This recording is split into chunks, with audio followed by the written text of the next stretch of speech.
Welcome everyone to tonight's school committee meeting. To get started, Brian Provo, would you lead us in the Pledge of Allegiance, please? Right over there.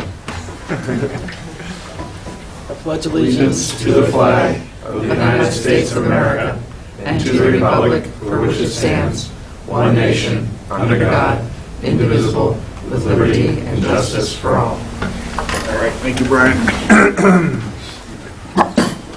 All right, we have a consent agenda, minutes from January 28th, 2016, and oath to bills and payroll. Make a motion to approve the consent agenda. Second. Motion's been made and seconded. Is there any discussion on the consent agenda? Hearing none, all those in favor? Aye. Opposed? None. All right, interested citizens.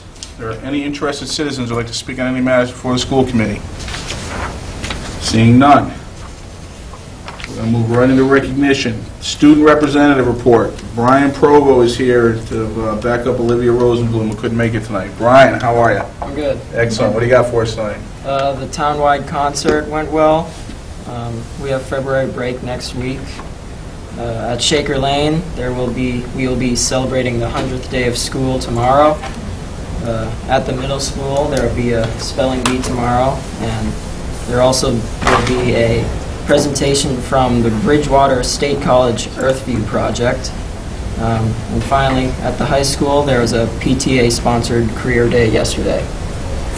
Yeah, there were quite a few community members who volunteered to come up to the high school and talk about their various professions and stuff, so we'd like to thank everybody from Littleton and any outlying communities that participated in that.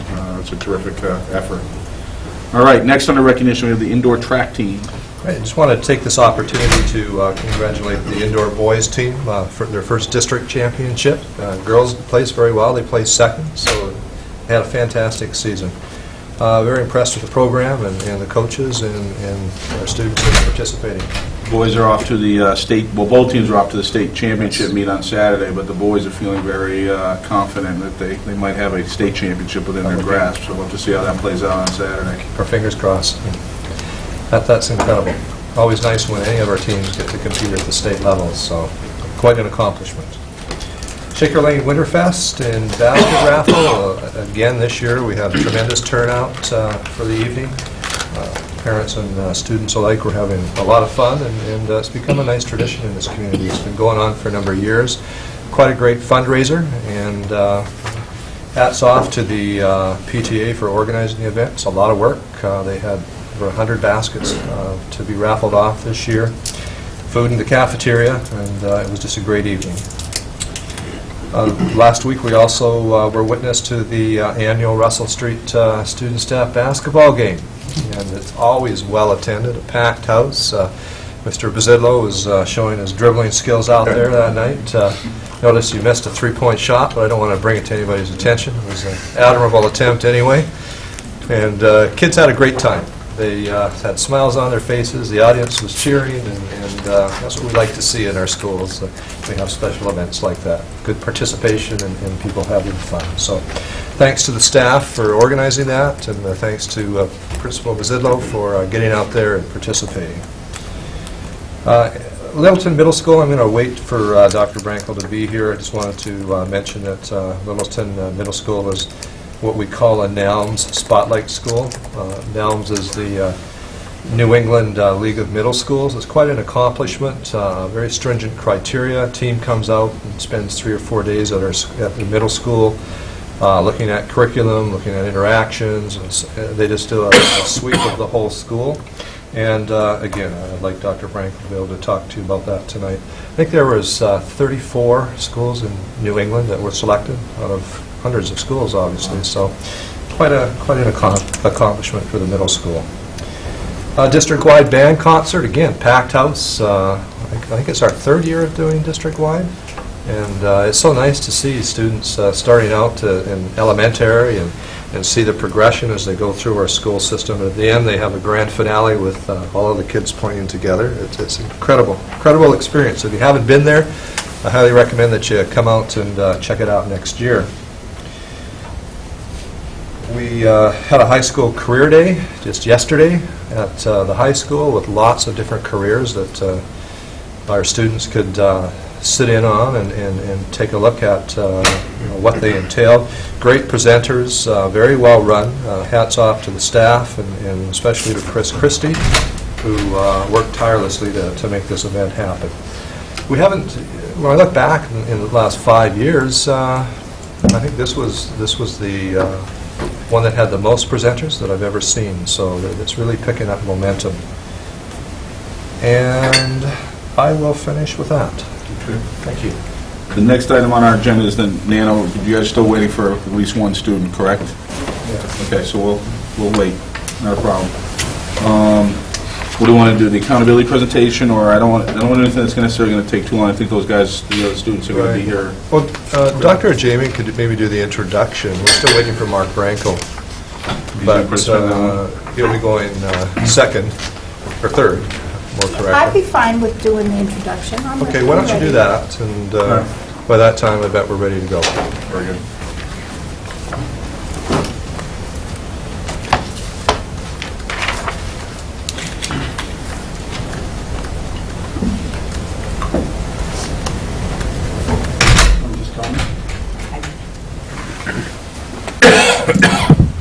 Good evening. It's a pleasure to be here today and report on this important topic. And I want to stress that in this accountability presentation, I'm very much aware of the different members and stakeholders in the audience. School committee members, parents at home, and there's different levels of interest and comprehension about these accountability measures. We say this in staff meetings all the time and when we discuss it with our staff. But in my presentation to you, I hope you continue to recognize that I'm here to, if some of the information seems like a review for you, I'm doing that deliberately in order to provide, a primer and a baseline of information for parents and community members.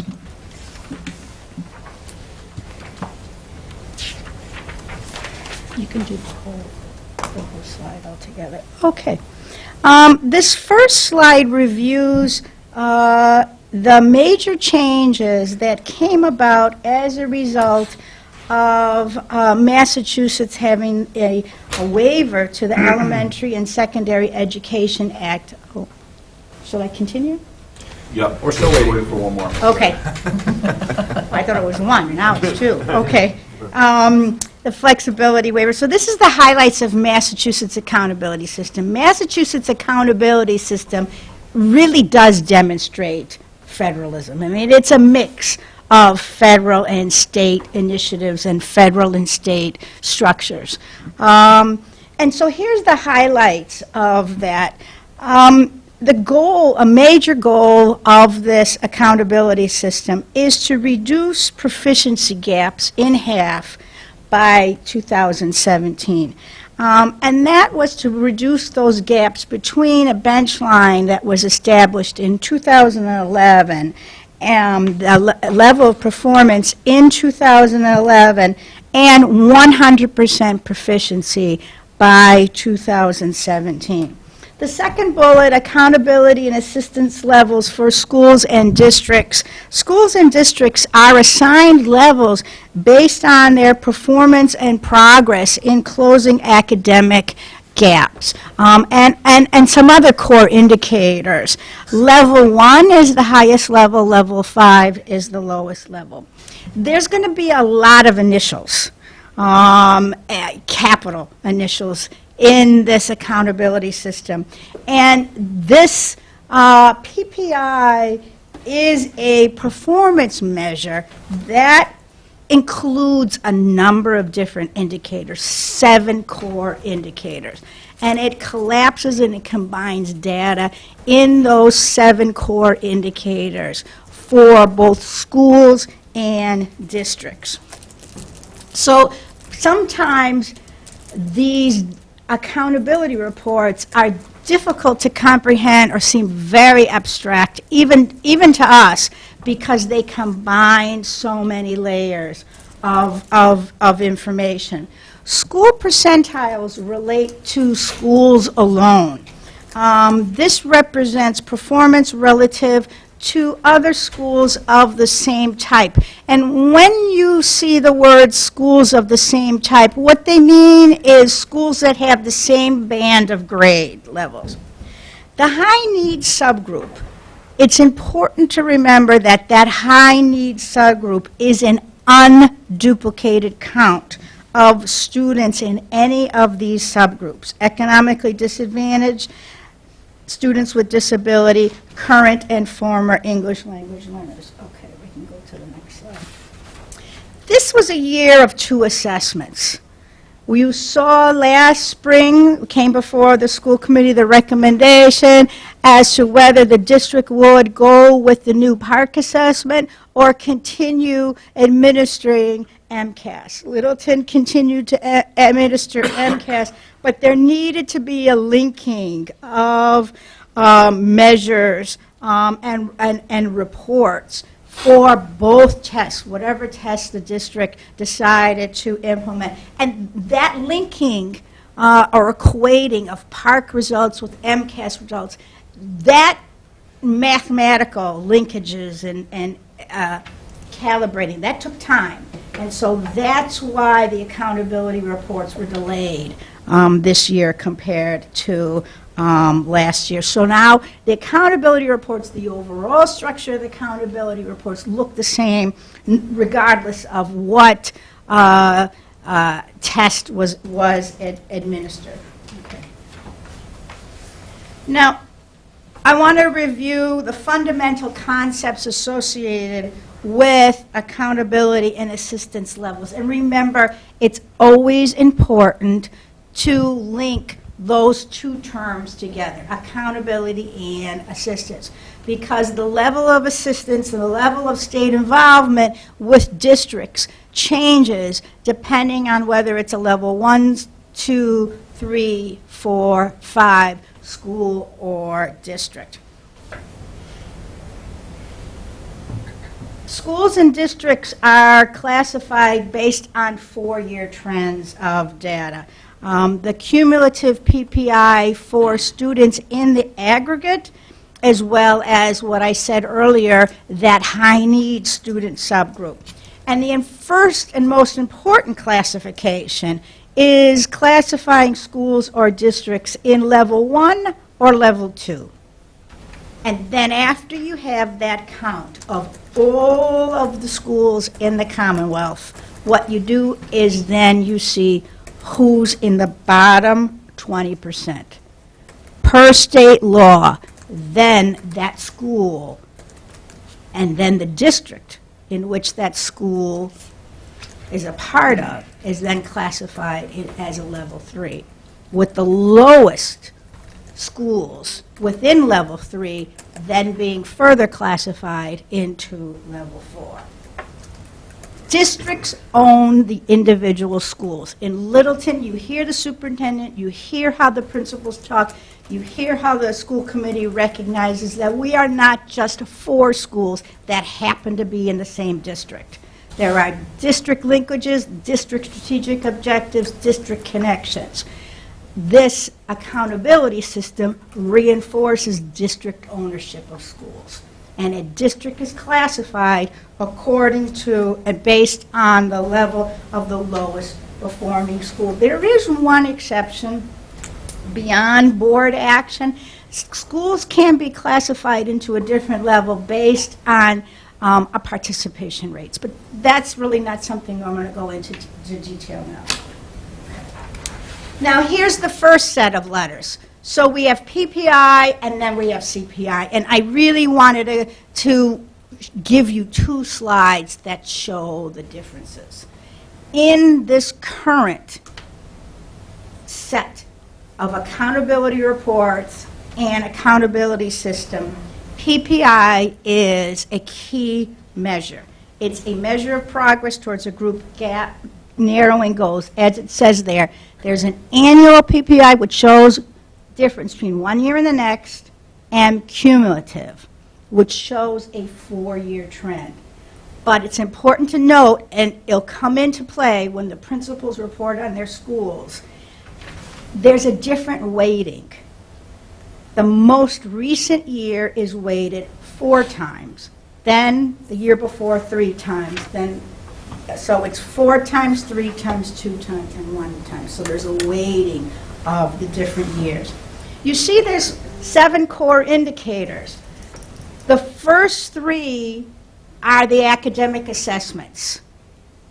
It's MCAS. It's how students score on the ELA MCAS, the math MCAS, and the science MCAS. The second set of indicators, and it's fairly new in Massachusetts, and that's growth. That SPG means student growth percentile. The high schools, Littleton High School, has 2 different indicators that the other schools don't, and that's annual dropout rate and cohort graduation rate. It's important, I've been here 9 years, and I've come before the school committee to give, since, a number of different accountability reports, and the indicators have changed over the years. The last set of accountability reports included for the first time science and growth. Before it was just ELA and math. And then the accountability system, when PPI came into play, it was the beginning of awarding extra credit. Extra credit for improvement and gap narrowing, and reducing the percentages of students that score in warning or failing, or bonus points for having a large number of students in your district that go beyond proficiency, that score advanced. The new extra credit this year deals with, because there's more data and long-term data about English language learners, there's now extra credit for how students show growth on the access test for ELLs. So it's an iterative process. It's an iterative set of indicators. And I think it helps us have a balanced perspective on the state accountability system. Because from my perspective, it's trying to show how, no improvement goes unrewarded. If there are, you have a number of different subgroups, you want to get students beyond proficiency, you're given extra credit for that. And I think we should recognize how in many cases no improvement goes unrewarded.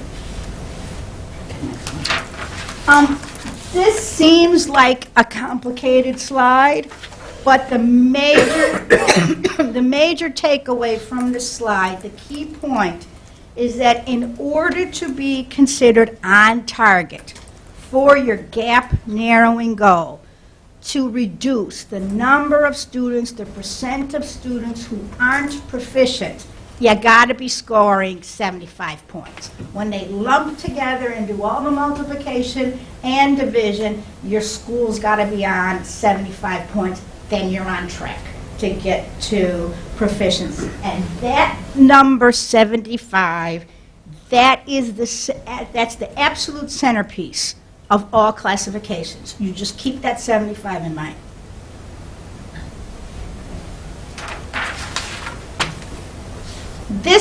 Versions of this slide have been in my presentations since 2000, forever.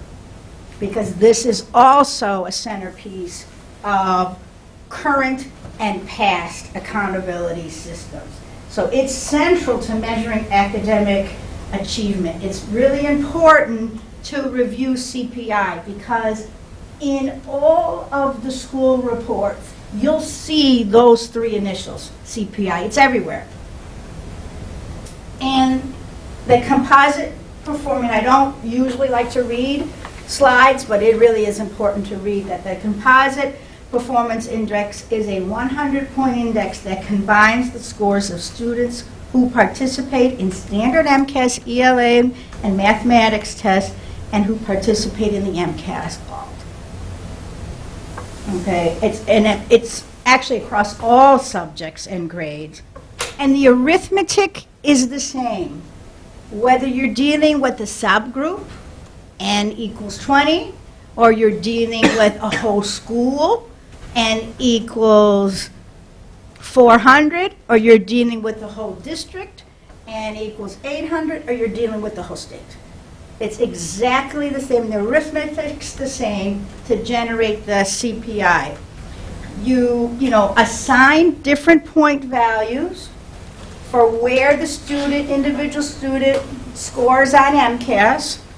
You add it all up, and then you divide by the total number of students. And if I may point something out, 100 is proficiency. That's where you want to get.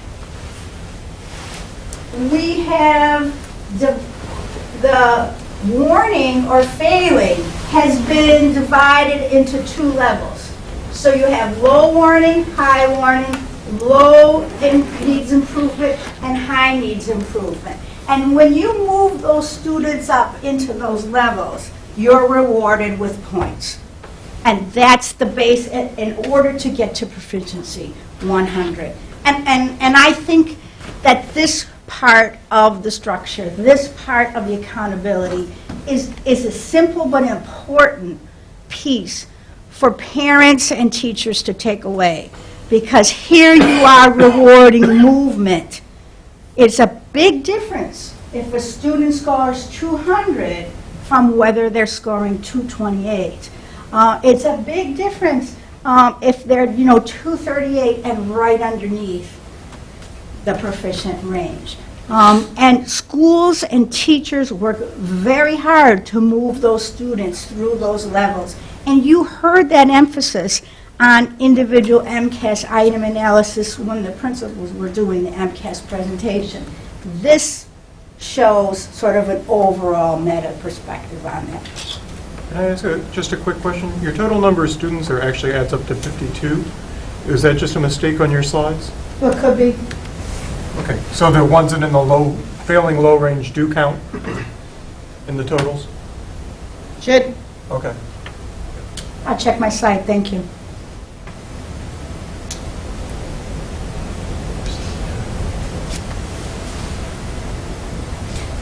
Okay, thank you.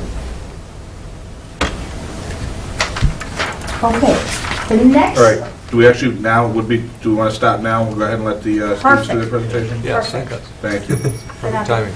All right.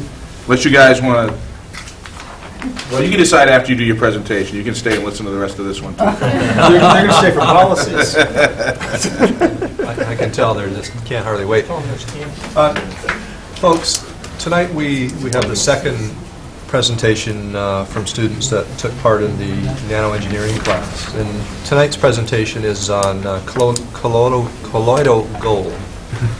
And fascinating presentation in terms of the uses of gold in nanotechnology. This is the second time that I've been able to listen to their project. And what really impressed me, along with the other presentation that I saw, was the knowledge base that these students had to acquire in order to do a presentation of this nature. It's not only engineering, it's chemistry, physics, all combined, and with engineering. And the vocabulary, the conceptual frameworks that they use to come up with this project, quite fascinating, and I hope you enjoy their presentation. This time I'm going to turn it over to folks to begin, and look at that, they're so organized, I already know their sequence. My goodness. All right, gentlemen, go ahead. Hello, I'm Sujit Naparamath. This is Sean Katane. That's Dan Millard. That's John Trott. And we're doing a presentation on colloidal gold. We're going to be covering the history of the colloidal gold, characteristics of colloidal gold, synthesis or how it's made, and also the uses of colloidal gold. So basically,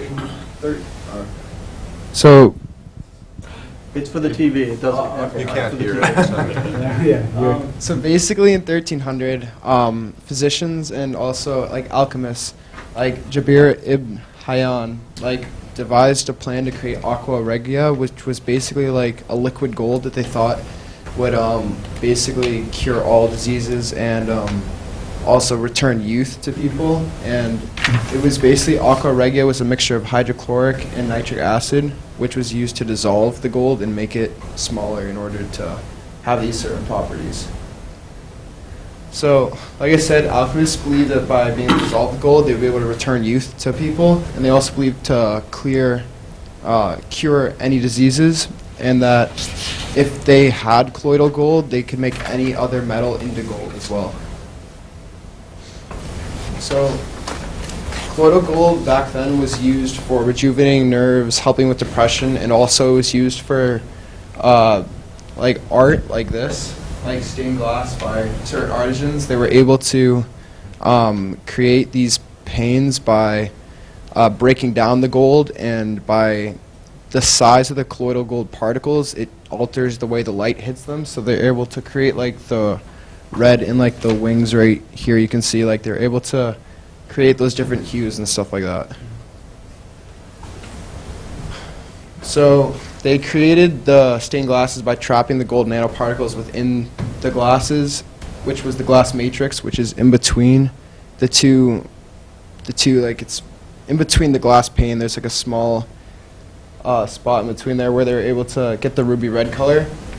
And it's basically the glass matrix is the reinforced part of the glass to make sure the glass does not break.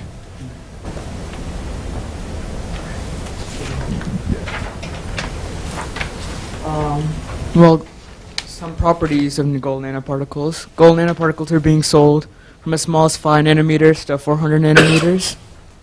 And in this class, we worked with nanoparticles ranging from 40 nanometers, 60 nanometers.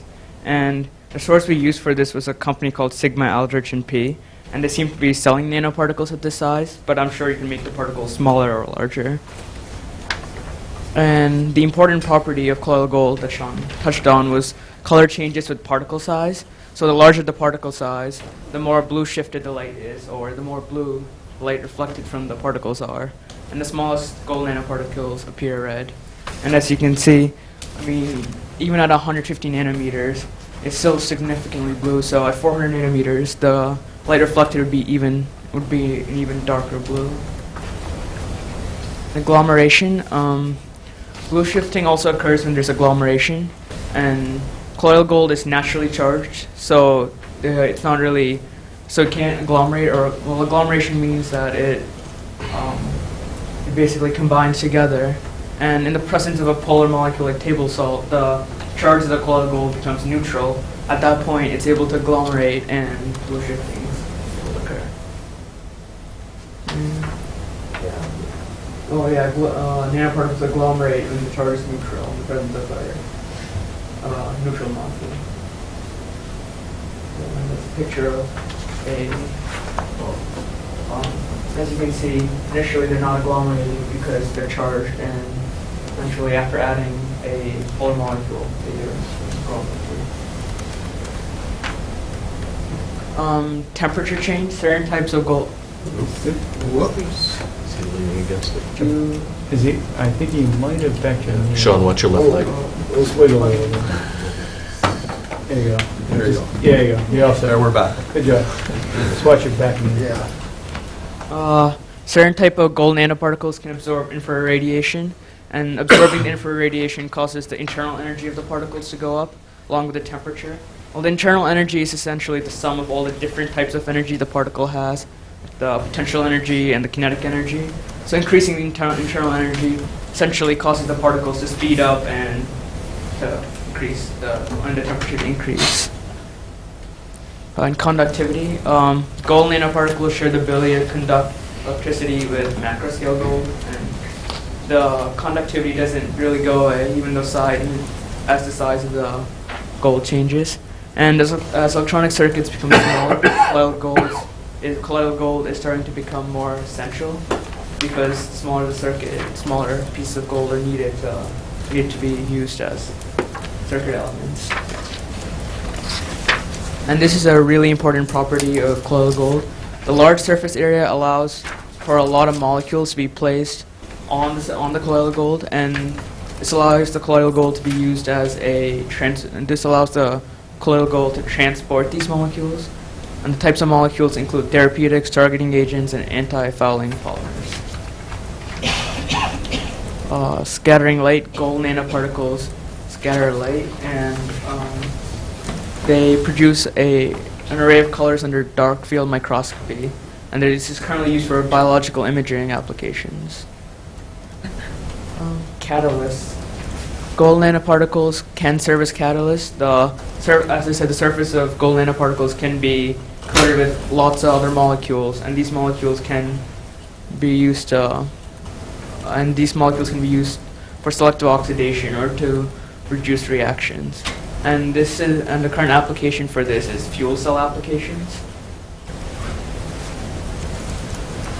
Properties, well, gold is expensive even at the nanoscale, and for a macro scale, 1 gram of macro scale gold is $34, but 1 gram of nanoscale gold is $337, so the smaller you get, the more expensive the gold seems to get.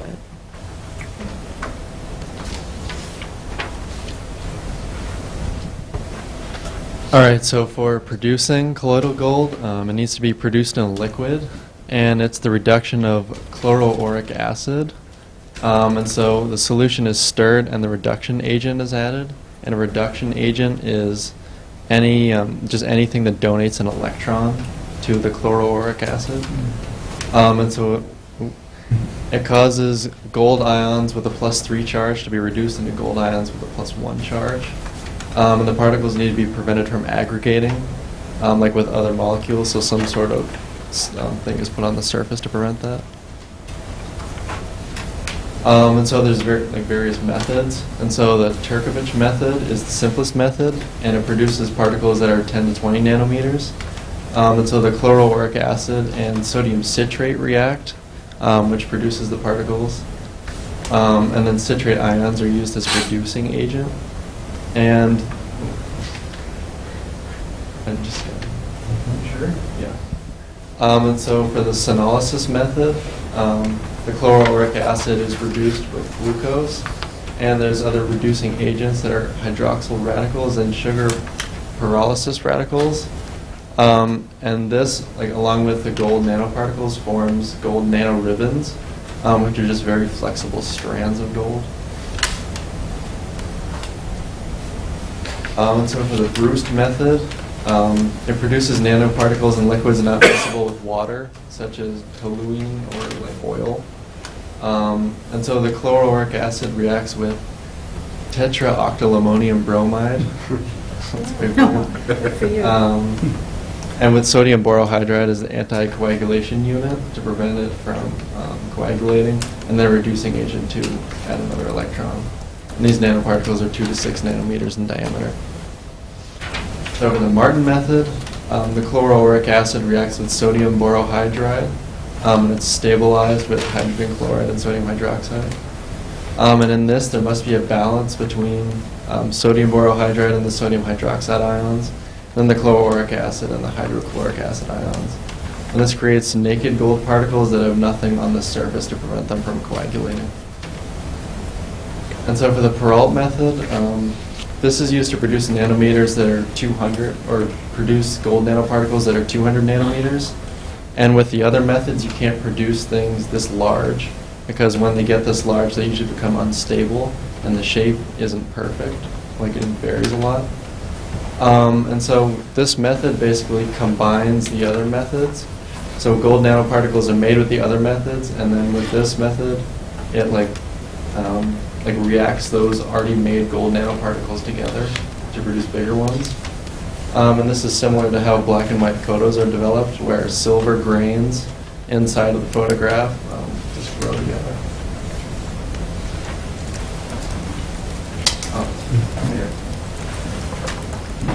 So basically, some common applications that they've been looking into are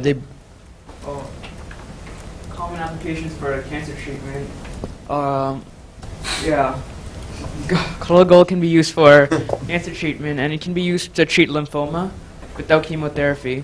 Lymphoma feeds on high density lipoprotein, or HDL, and the lymphoma treats the colloidal gold as the HDL when it's introduced to it. So the lymphoma basically ingests the HDL, ingests the colloidal gold, and essentially starves itself to death.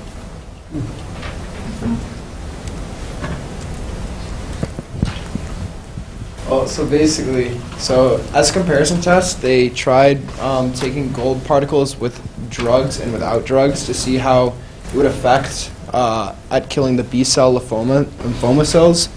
And colloidal gold basically stuck to the HDL receptors on lymphoma cells and prevented HDL cholesterol from entering the cells, which ended up starving the cells and therefore proving to be much greater and effective at killing the lymphoma B cells.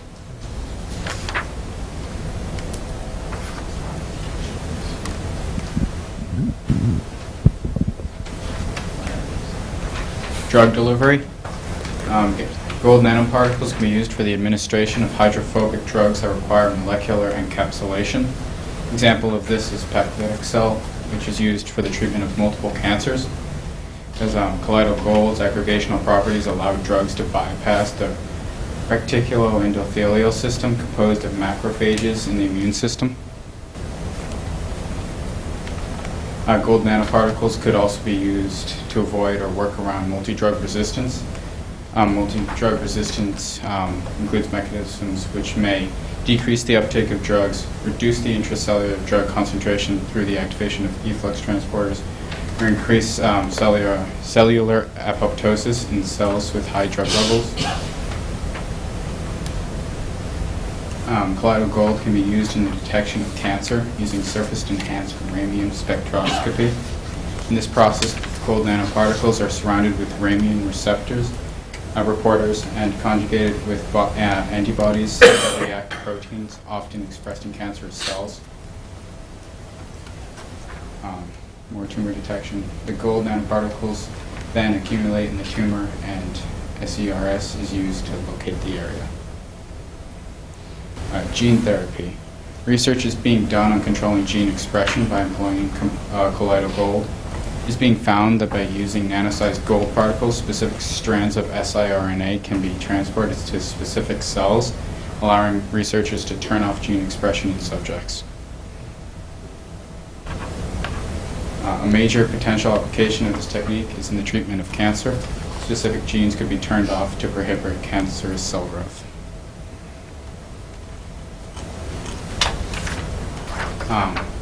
Photothermal agents. Gold nanoparticles are being researched for a variety of in vivo applications, such as those listed with cancer. Gold nanorods are being used as photothermal converters to convert light within patients to near-infrared light, which easily transmits through human skin. Once coated with polymers, colloidal gold has been known to remain in circulation for over 15 hours. Useful. Radiotherapy dose enhancer. Nano-sized gold particles are more readily taken up by tumors. Research is being done in the use of colloidal gold as a mechanism for more selective chemotherapy. This could lower the necessary dosage of radioactive chemicals while still killing cancerous cells. This method relies on the same principles as tumor detection. Biosensors. Gold nanoparticles used in biosensors to enhance their stability, sensitivity, and selectivity.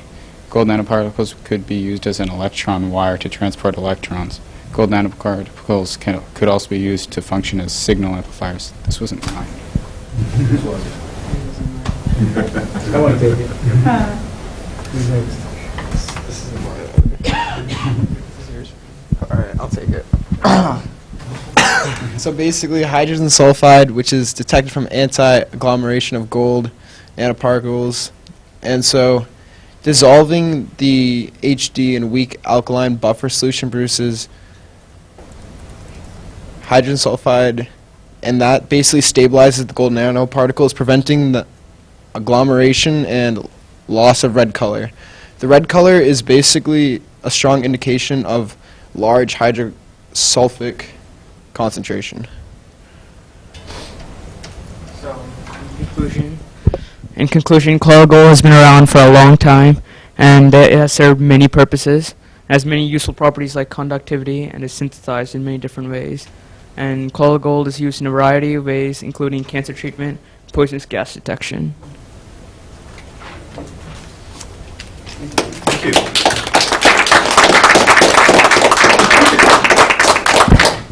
Questions? Alex, questions or comments? Sure. Can you guys tell us a little bit, maybe we want to give them the mic back. Can you guys each tell me a little bit about what the class was like and what your experience was taking the class?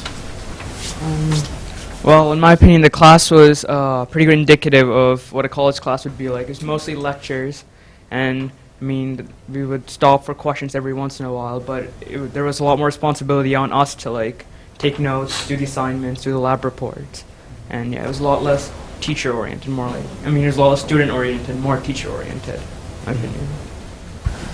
I thought the class was a lot of fun because it was way more hands-on than I thought. We went to UMass Lowell a number of times, I think 5 or 6 times went to UMass Lowell and performed labs. And one of them we worked with, we worked with colloidal gold in one of the labs, and that's why we chose to do it for our presentation, was because we thought it was interesting in how, depending on the size, the light would be reflected differently. And so, like Sue just said, like the larger the nanoparticles were, the more blue it would be, and then the smaller they would be, the more red it would be. And how did the class experience compare with your experience coming through Littleton Public Schools? Like just regular high school classes? Mm-hmm. Well, it was a lot more hands-on, kind of. Like, it was way more directed towards the students, where we had to get our work done, and the teacher wouldn't be on us to get our work done. Like, we had to do it ourselves. And it wasn't as the teacher would like tell us, all right, now it's time to take notes. It would be like, she starts talking, like, you need to start taking notes now.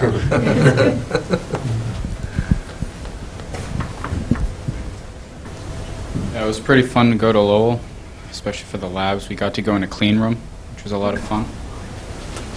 Lectures were interesting and painful at the same time because they were long and dense.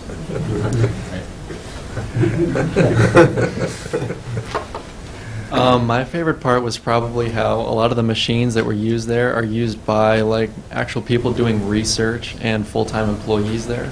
Like some of the machines cost upwards of like $500,000 that we got to use or watch some of the PhD students using.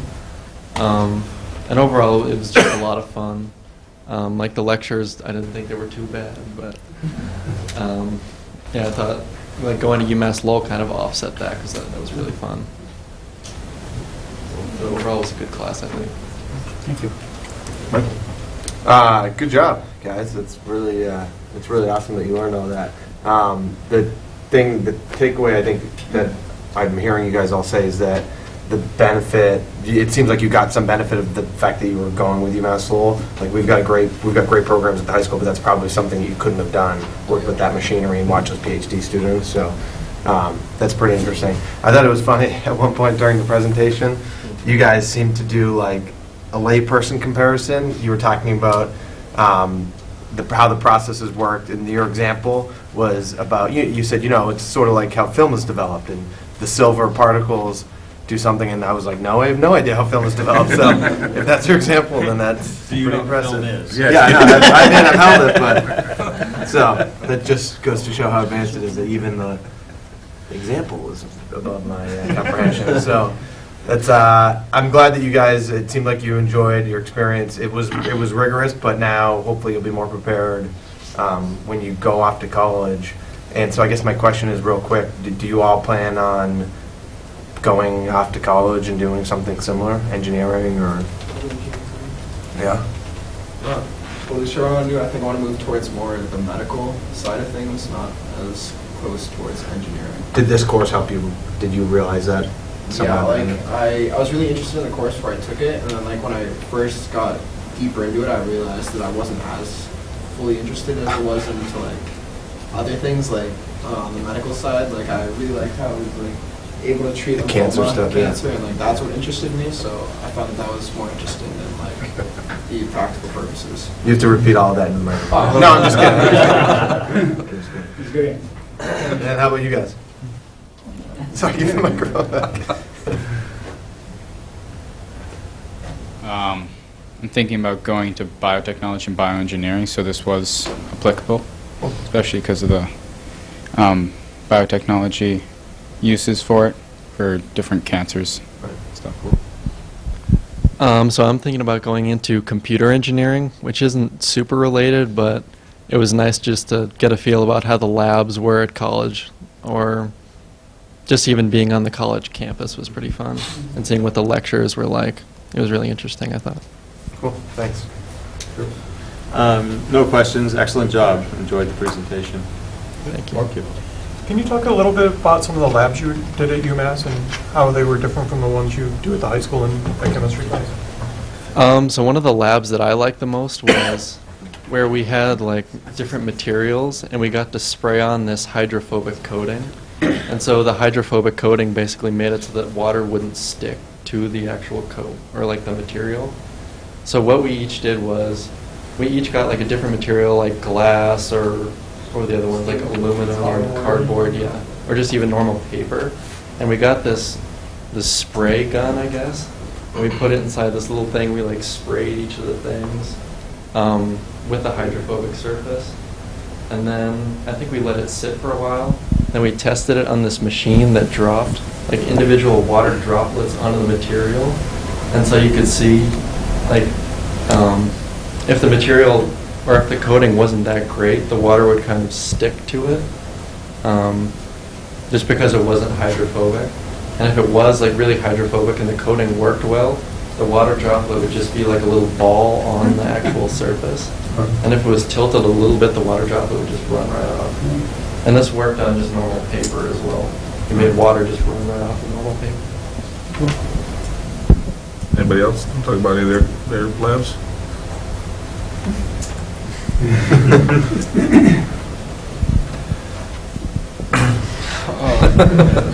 Well, I mean, the super hydrophobic one, I want to talk about that one. I forgot the name of it, so I talked about the colloidal gold, but I thought that one was also very interesting because, like, we got to take samples home, and, like, what? Oh, okay. So, like I have my cardboard that I took home that basically one of the PhD students, like, all sprayed us small samples that we could take home as well as the ones that we made, and I had a piece of metal that I did, and when I coated it, it didn't work well because I don't think I pulled the trigger all the way, so I don't think I actually coated it, so it didn't work. But like I have like the piece of cardboard, and it's like really cool because you can spray water on it, and the water just won't stick to the cardboard; it'll just like pop right off, and it's really cool to look at. Well, another lab we did was the silicon wafer lab. I mean, like like John wants to go into computer science and stuff, and this was kind of interesting to look at. I mean, a lot of the devices we use, we know about chips and stuff and transistors and stuff, but it's kind of interesting to see how like actual wafers and silicon wafers are manufactured, how you put coatings on them and stuff. And that was a clean room lab, and that's pretty cool. Thank you. Gentlemen, thank you very much. You did an excellent job. Obviously, when a lot of times when people think about engineers and stuff, they think about guys that go in rooms and take their pencil and paper, computer, slide rule, whatever they use these days, and just crank out a lot of data and information. But you guys showed you can do that and still get up in front of us and give a very clear presentation that was edifying to all of us. You targeted us well. It was very well done. Again, congratulations on that. You'll do very well. Thank you. As I said, you're welcome to stay if you really want to see how the whole next presentation ends up. I know that she left you hanging on the cliff right there. Okay, so I'm just saying, it's up to you. Okay. Good job, guys.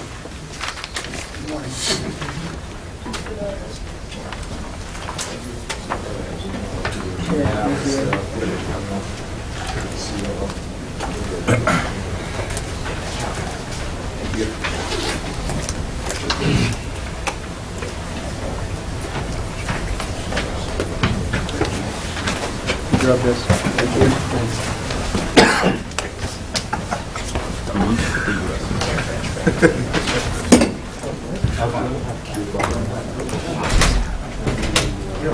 All right.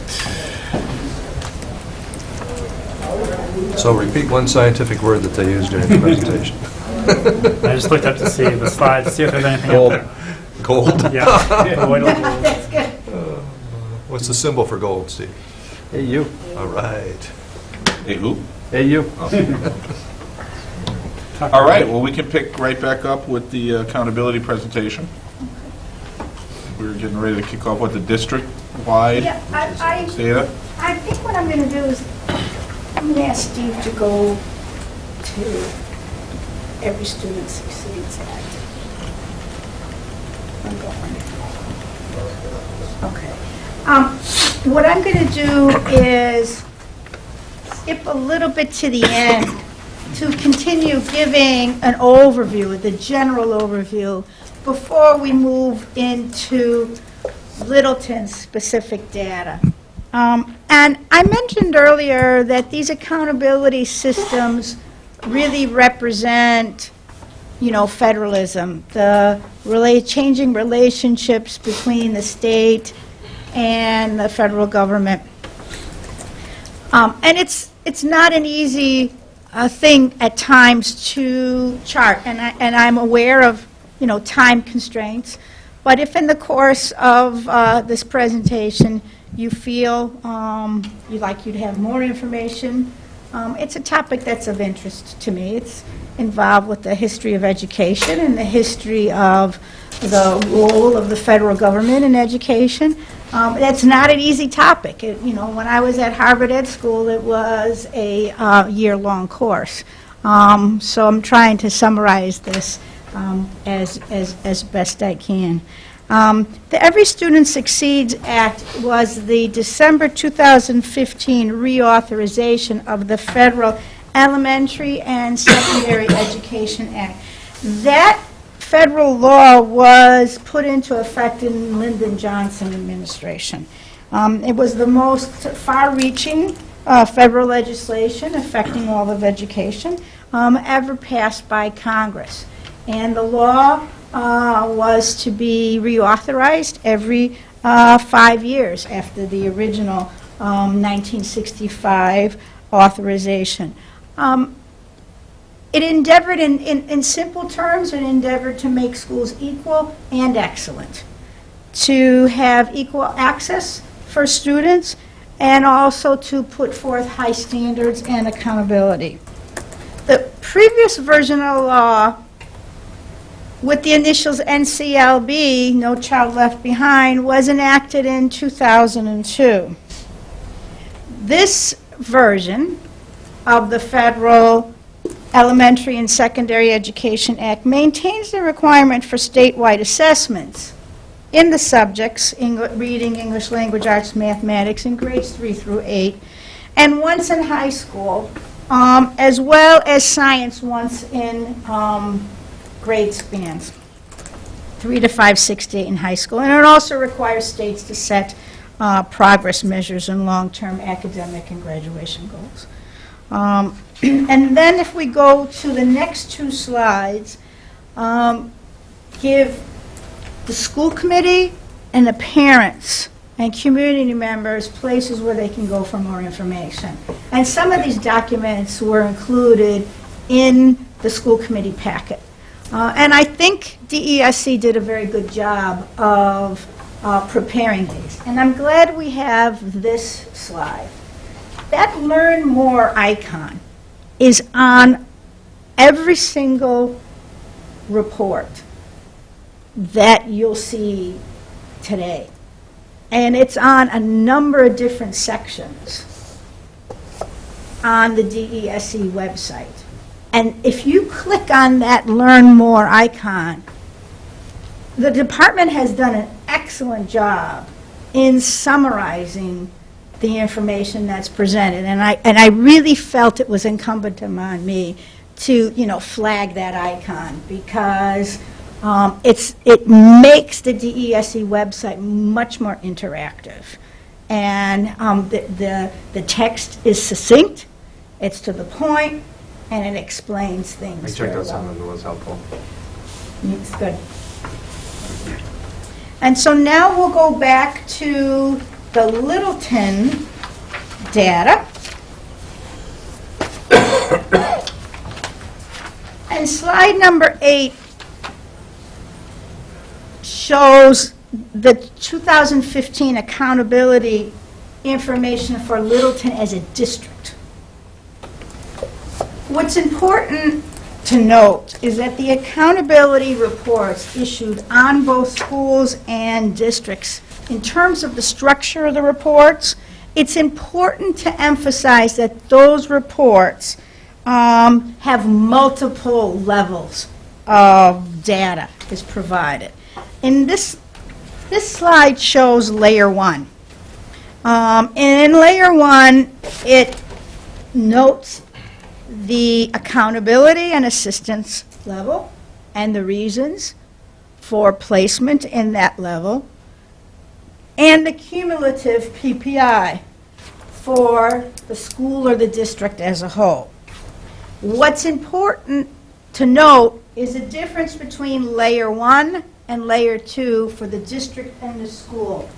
In the layer 1 for the district, it notes every single school and what were the levels for each school and whether the school is a Title I school or not.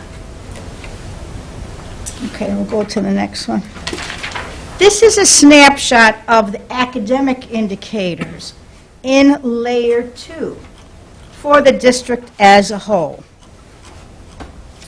What's important to note that in layer 2 you have the group specifics or points awarded for each of the indicator, and here you have the 3 assessment indicators and participation data on that assessment, N. So it shows that we have, Littleton had 849, 854, and then 338 because science wasn't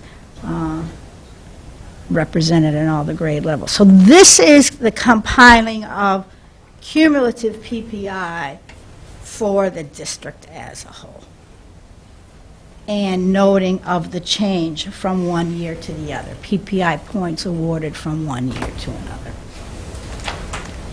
And if there are any questions on the portions, I'll take questions on the portions of my presentation and district data as a whole before we move to the principals. Is that all right, Mr. Clemson? Should we stop for questions? It may be hard for them to ask questions at this point until they really see how the data layers down into something more meaningful. Why don't we do this? We'll take any questions we have, and then we can certainly, if we have, after we get done, and we're moving through it, if we have specific questions district-wide that are more appropriate for Geraldine to answer, then we'll certainly let her.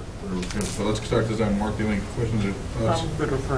Okay. Yeah, no, mine's more directed here. So it's really, I looked through all of this, and it's not really a question on the specific numbers, but how much of this was really a political process versus an educational process that came up with this system here? And as a decision guidance board here, how is that actually helping us drive what we need to do in the district for improving and working with our students? You asking me how much it's Well, you're asking me how much it's a political and stuff and Yeah. well, no, Who's the it's not political, for the principals, Congress or it's- me? Well, no, it's your comment on federalism, and here we're getting what really is a highly complexly created algorithm to produce a number, but I'm not clear that it's actually driving towards the educational objectives that we're trying to achieve in the district. And I just want to temper the presentation there with, what is, I love connotations. Can you temper without losing your temper? Of course. Yeah, it's a good question, Darryl. I mean, we all know that accountability measures were created as a means of measuring standardized achievement throughout the nation. States having some control over the determination of decreasing growth differentials at various subgroups. In terms of direct meaning, our data is teased down far more in this, so it has meaning to us. But at the same time, we can't ignore this because at the state level, they do grade our schools, and we have to be cognizant of that. So the point in presenting this to you is to simply to have you continue to realize that there are factors that go beyond local jurisdiction in determining supports necessary for schools directly determined on MCAS results throughout time. Statistically, if you want to really dig down into the weeds, there's some good things to look at here, and we do look at the actual courses and the achievement and the achievement of the subgroups. The cohorts, though, are not fixed. They change throughout time, so one has to take that into account, especially in a smaller system. We're not tracking the same students in grade 3 and following them through the entire system. We do have turnover of students. Students move out, students move in. So those factors are taken into account. So as your superintendent, I don't go home at night and pull out this binder and look at it excessively. I'm aware of it. I put it in context with all the other things that we do in our district in terms of assessments and looking at areas of growth and facilitating conversations with principals and staff in terms of how do we take all this information and make sense of it and ensure that our district continues to move forward and make sure that our students have the necessary skills to be successful. Hence, the university course presentation this evening, our recent plight to have Middlesex College become part of our high school to a certain degree. I mean, those are all measures that are created as a result of data analysis, trend analysis, and making sure that our students are well prepared. So somebody that is very curriculum focused, standards are part of a curriculum. For me as a superintendent, it's far more meaningful to look at assessments on the entire curriculum. Well, I hope that was helpful. Yeah. Thank you. Mike, more questions? Yeah, I don't really have a specific question, but when I pulled up, we didn't have a ton of time to to find the story that's throughout all this, so I was just going to ask, since you've taken a break, that to the extent that all of you, at least personally, I'm going to rely on you all to show us really the relevant part. Like to Daryl's point, I'm going to personally need someone to pull out like the story here with what you all are concerned about and how that's going to affect our job how to improve student learning. Or not concerned, as the case may be. Exactly. Like what are the snap, feel free to highlight all the good things, but we're all sort of playing on the same team. So to find out the areas where, like, why you're concerned about them and why they're either, put them in context for why that's not concerning or why it is. And actually, that's why I went back to CPI. CPI, proficiency is proficiency on MCAS. The goal was 100, and that's proficient. And you just see those letters CPI everywhere, and that's been the case for a while. And then just think of 75. When they collapse everything together, you're on target if you're 70. Okay. And then I was going to say, you guys all do this anyway, so when the principals give their presentations, they tend to do this anyway, but when we're pointing out the areas of concern, I know that all of you have probably thought why those numbers are existing and what you're planning to do there. And then the other thing that I would say that, we get on MCAS reports, but here it shows there's reports for the school in the aggregate and reports for subgroup. Okay. And I just think that's important to look at. A question though to you. What we try to do is give you information so that you're in tune with not only some of the local data that we use, but the larger data. Right. And this is a presentation that I always question myself in terms of the validity that it has to a school committee. If you don't want to see it in the future, that's fine with us. Mm-hmm. It's something that we look at, but it doesn't necessarily mean to be something that we bring to you as a school committee unless you see value in it. What we try to do is just give you enough information so that you're connected and realize not only what we're doing, but some of the bigger picture monitoring, for lack of a better word. I personally think it's important for us to know, especially because it's in the name, the accountability measures, and that's sort of like in our wheelhouse. So I think it's important to have the information, but more importantly for me is to know what the story is that it's telling. Because personally, I did my research, I clicked on the links, and I understand now the different terminology, but without spending enough time, without spending several days actually like figuring out what is important to pull from it, it's not going to be tremendously helpful to me, but I assume that that's what. You don't have to provide that feedback now, but I would like to know if you felt there was a story separate from having to read all the documents. Okay. That would have been my goal. Okay. Alex? Yeah, I have a couple technical questions. Steve, can you move back to the 5th slide, which was key PPI concepts? Excellent. So under extra credit, Dr. Jamie, you said that we're now rewarding districts for moving students from proficient to advanced under the new. Yeah, that's not just this year. Okay, but under the, I think it's 2010, the current system that we have, 2011. Is that the first system we've had since, as long as we've been measuring proficient and advanced, that's actually rewarded us for helping students move from proficient? That was part of the waiver. Okay. That was part of the ESC flexibility waiver. Okay, good. 2011. So it's progress. It is. In terms of an accountability system. Because we did hear, I don't mean to interrupt you, but we did hear from school committee members and parents that we're not just about proficiency, we want to go beyond. And so I think that piece of this accountability system spoke to that.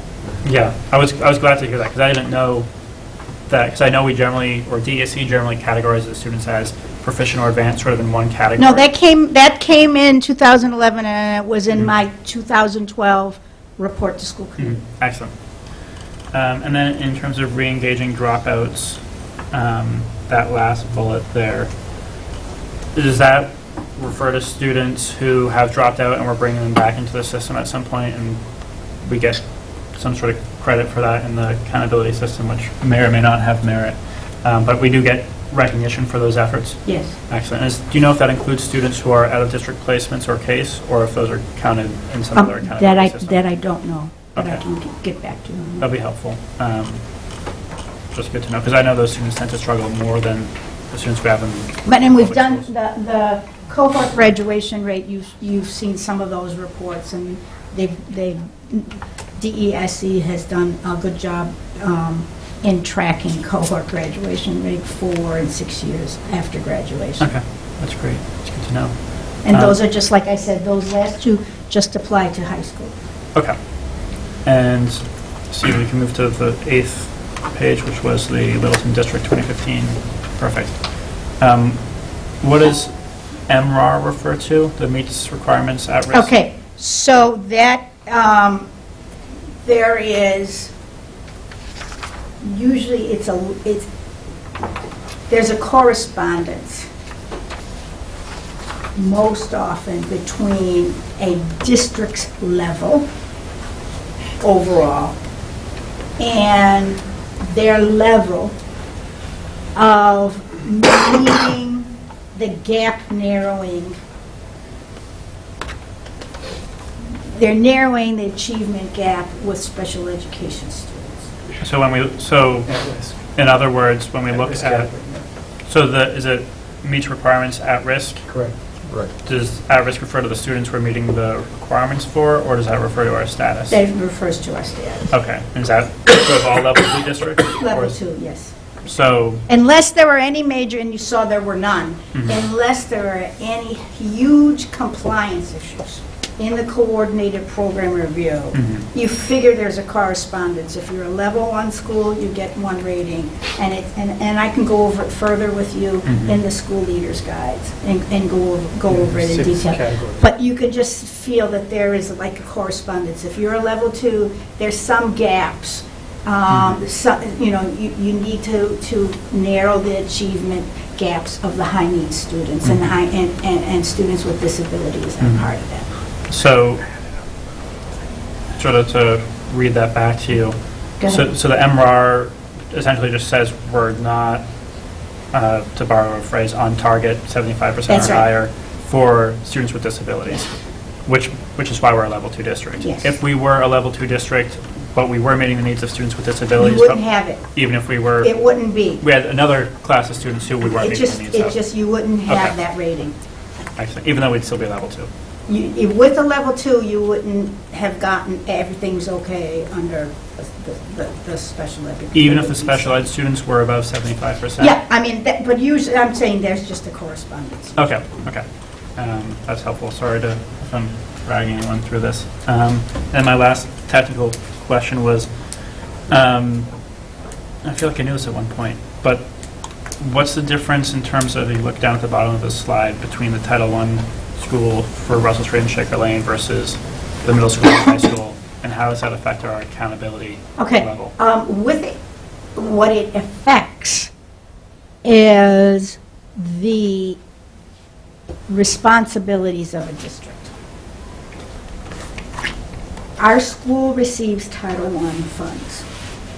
With a district the size of ours, with one school per grade band level, the district is allowed to decide where they are going to prioritize or focus or target their Title I funds. That's why it's called TA, Targeted Assistance. Littleton has a Targeted Assistance Title I programs, meaning the number of students under the poverty line is less than 35%.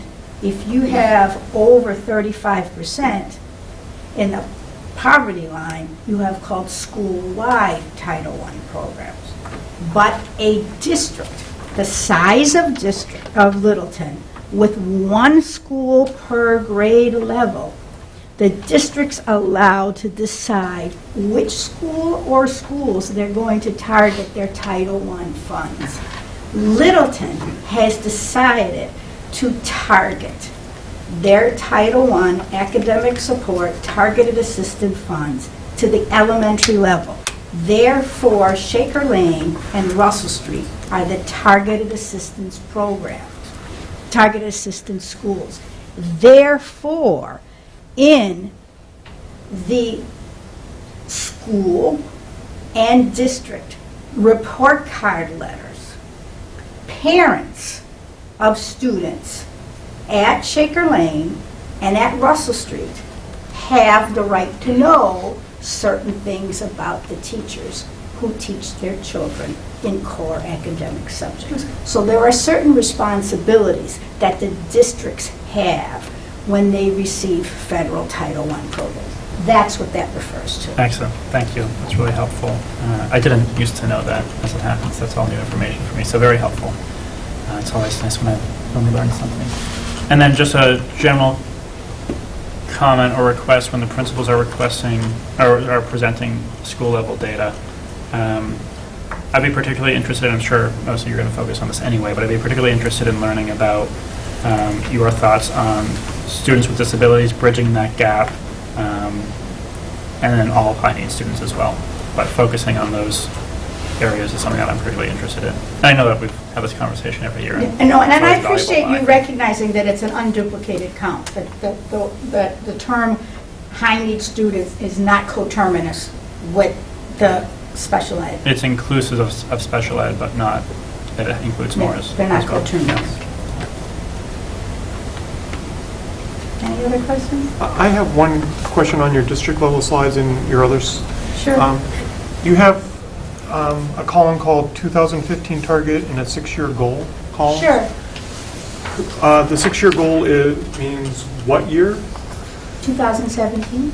Okay, and the targets and the goals are things that we set or were set by us? By or the state. By the state.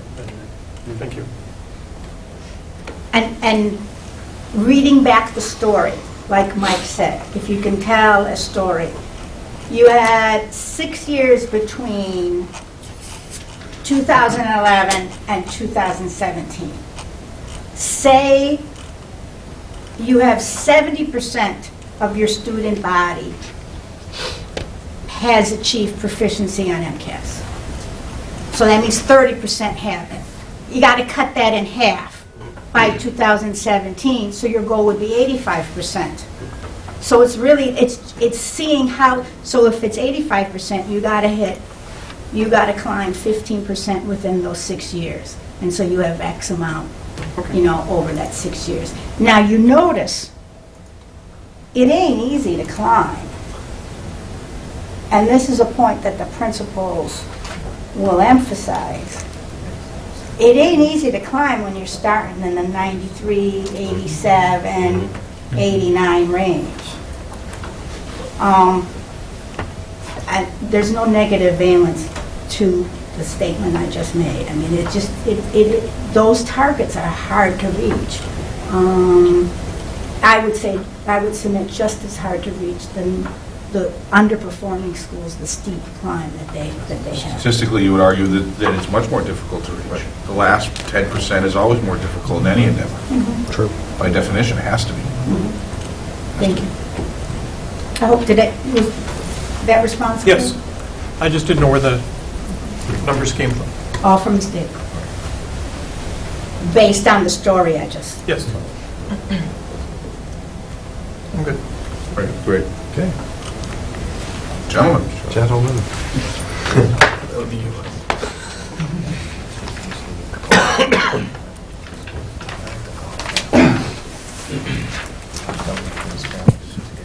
Good evening, thanks for having us. I'll try not to take too much time. I think when everybody arrived today, they probably didn't figure between the science lesson and the accountability lesson, it would be that much brain power that you needed in the first hour of school committee. As Darryl alluded to and Dr. Jamian alluded to, the accountability algorithm is extremely complex. I find myself in my 9th or 10th year as an administrator every year that the scores come out, reviewing exactly how that goes into play and reviewing multiple pages of data. And the reality is, as the cohorts change, and the superintendent alluded to this, the students that move from warning into needs improvement or from proficient into advanced can vary greatly. I reviewed 4 or 5 years of data for this presentation, and it's interesting where we got our bonus points each year and where we didn't. It's not sort of a regular trend. The students roll over regularly. To Darrell's point, again, the accountability level, in my opinion, doesn't inform our instruction. The data on how students do on specific questions and where they are on MCAS does inform our data. I'm not particularly worried about our accountability level. No one likes to hear that they're a level 2 school. They want to be a level 1 school. But I feel like if we make progress with our instruction and progress with how students are scoring, the accountability level ultimately will take care of itself. So it really is a statewide number. In my opinion, most teachers couldn't tell you how that number got into play. They could tell you how their students did on MCAS, what strands they struggled in, at a grade level where the issues were, but the accountability algorithm in general, as the superintendent alluded to, is a snapshot for us to think about where we are overall and be continuing to work hard. We all want to be level 1, and that's where we're headed. However, I will tell a quick story. I have a new student coming to Russell Street from another Massachusetts town, and the parents sat with me talking about how disappointed they were in their current school, and that's why they were coming to Littleton. And I asked her to tell me more, and she slid across the table the accountability report for their school, which was a level 1 school. Because there was so much room to grow, it was easy to close some of those gaps, and it was easy to move students from warning to needs improvement and, to make some of those bonus points. And I said to her, we're a level 2 school, and yet she had heard our reputation and knew where we stood. And so there are schools out there that will rank higher than us that will not perform the way we perform. And when I get into my data, I'll talk about performance a little bit. In just sort of a highlight, and we spoke to the MCAS scores earlier this fall. We were pretty pleased with our MCAS scores overall at Russell Street this year. We moved every single subject. We moved more students into proficient and advanced. We were up 2% in ELA, we were up 5% in math, and we were up 6% in science. Again, we know in Littleton that, in some grades a percentage is a student. So that's not great percentages, but that's positive movement in every single subject. Our growth in English language arts is up 3.5 points, and our growth in math is up 11 points. So overall, there's positive news there in every single subject. When you look at one of the things that you'll see, maybe on the next slide, Steve, you'll see this CPI percentile in school type. That's one of those things that gives us an idea where we stand. In science, we're up 23 percentage points in where we stand compared to other schools in the state to the 89th percentile, and in math, we're up 9 to the 81st percentile. Those are big wins. We're real excited about that. There's been a lot of work done in math in particular. We're keeping an eye on ELA, even though we have more students who are proficient in advanced. We did drop in our percentile in ELA, but I feel relatively confident that the new materials we've put in place just this year and the rigor that is associated with them is going to help our students, make a difference there on MCAS. I think we needed to add some rigor. So the overall message from Russell Street, as it's always been since I've been here, is MCAS is a one moment in time assessment. I'm equally, if not more, concerned about citizenship and civility and social emotional learning and grit and all those types of things. We're continuing to work hard as a staff about looking at our pedagogy and teaching students at all levels, and we have some real highlights from last year in some grades in mathematics in particular that we're trying to replicate, and we'll be looking at other subjects as well. So we continue to be a level 2 school, but we continue to make positive progress. And overall, we were pleased with our results this year. Happy to answer any questions. Alex, go ahead. Sure. So I'm going to ask about you probably saw this coming, the high needs students. Just for the first part, if you look at the rating under ELA 2015, the ratings declined. We've sort of been in this period with the high needs students between about 75, just under 75 to about 50 overall for the school. I was wondering if you could talk a little bit about closing that, because although, and I think we do a great job as a district, and also hearing each of the administrators present as often as you do, I think you all do a great job of this, of looking at the test scores and the accountability data in context, which I think is the key that I think Daryl was sort of alluding to, is how does this really matter? Is it really important data that's measuring what we want it to? And the answer is sometimes yes and sometimes no. And I think we, as a district, do a really great job at nuancing that out and having those conversations. But it is still, it's, if you look at one test, one point in time, but if you look at it, one point in time for X number of students over X number of years, it is a trend, which is helpful, and that helps inform us about where we can go and what we can do. And I absolutely agree that as our district continues to succeed, it becomes harder to grow. If you're in the 95th percentile, getting to 96 is a lot harder than going from 85 to 88, because there's just less room for growth. What I am worried about is, although the majority of our students are doing very well, they have very positive SGPs, we're moving in the right direction as a district, our our high needs, where's Dr. Jamie, and hopefully she noted that, our high needs students. They're not the same. They're not the same. I almost slipped up there. Our high needs students are growing as well, but not at the same rate. And so I think we're a great district. I'd love to help include our special education students and our high needs students in that more than they are already, although I think they're doing well too. And because, and then I'll let you answer my rambling comment, and I apologize, but when we have these conversations, we have them every year about the high needs students, and generally in Littleton about the special ed students, the students with disabilities. They're always sort of in that spot where they're below 75. Do we think that they are going to be that way for a good time coming? Do you think we're going to be able to close that gap soon? Do we think it's going to be close and we're not quite sure? And if we don't think we're going to close it, are we okay with that? Because it is, again, one benchmark that has limited value and legitimacy. Are we okay with that? And where do we go from here? I'll try it. Correct me when I'm done if I didn't answer your question. Two things. The first one is our high needs and students with disabilities in particular, students did excellent in science and math this year. You'll notice that our school percentile in science for high needs students is the 95th percentile in the state in grades 3, 4, and 5. That means only 5% of schools in the entire state did better than our high needs students in science. In mathematics, we were in the 64th percentile, but you'll remember that I reported when I spoke the first time that the growth score overall for students with disabilities in mathematics was, I think, in the early 60s, and in one grade was in the 70s. So there's significant growth and significant success for students with disabilities. I do notice your point at, in the 58th percentile for students with disabilities and the 43rd for high needs in ELA, and we're certainly keeping an eye on that. My hope is that we'll see those numbers grow along with the students in the aggregate with a new program. And in addition, not this year, because I really think it's important for us to have one or two big things for teachers to be focusing on at a time and not overwhelm them. But if some of the pedagogical changes that we make in mathematics are successful, some of them I believe will translate to ELA as well. The year before, or the couple years before I got here, the district invested significant time and energy into the intervention model in ELA, and it's been a little while since we've looked at that, so that's definitely something that we'll continue to look at. But I would say, in general, we had some pretty positive results for students with disabilities and high needs this year.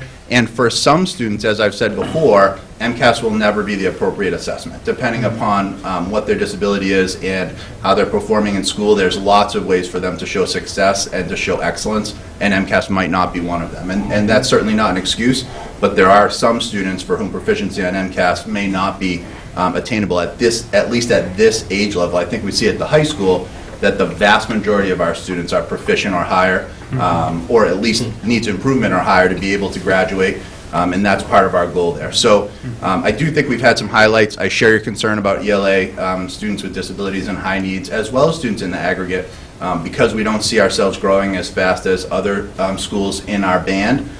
But again, I think that having the new program in place that is more tightly aligned to the standards at this point and more rigorous, fingers crossed, along with some pedagogical changes in the next year or two, we should see some growth there. So definitely ELA hasn't been our highlight in this set of results, but I think the math and science results were real strong. So we'll keep an eye on it for sure. And it's important to remember that for a number of years we were coming to you and stating that our progress was somewhat stabilized, and we were turning over rocks to figure out why that was the case. And if you're really well versed in transformational change within organizations, you would really understand what we've done at Russell Street. And the credit goes to the staff and the students and the parents and Principal Bazidlo.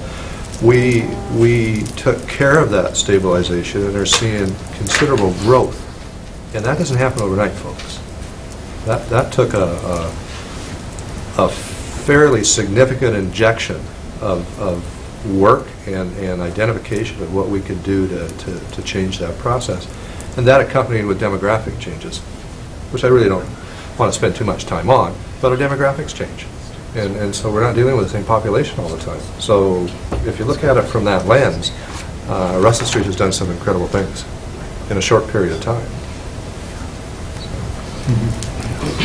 I'd also like to add that it's important to have the full from grade 3 to grade 12 perspective, because I think one of the points that we've talked about at Admin Council is that the longer a student stays in Littleton, the more effective we get. So maybe there's a bigger gap at the Russell Street, but by the time they get to be at the high school level, we've been successful in closing the gap. I think the other piece that's always difficult for us as educators to understand is, of course, a student's on an IEP because they're not making effective progress. So why would we then think that on MCAS they're going to be at a level, or they wouldn't be on an IEP? We'd have them off of IEPs, and we get children off of IEPs, and we don't always see those numbers either. So again, I think it's important to take that perspective over the course of their time in the Littleton Public Schools. Are we eventually successful? Yes, we are. And that's good to see, and I also want to repeat what Principal Bazidlo said in terms of us being above average, far above average in many cases, statewide, for both our general population and our special education population. And I think that's awesome. My area of concern, and you did address it, was focused on, we're doing incredibly well with, if you look at all students. and how we compare with other schools across, not just in our region, but across the state. We're doing incredibly.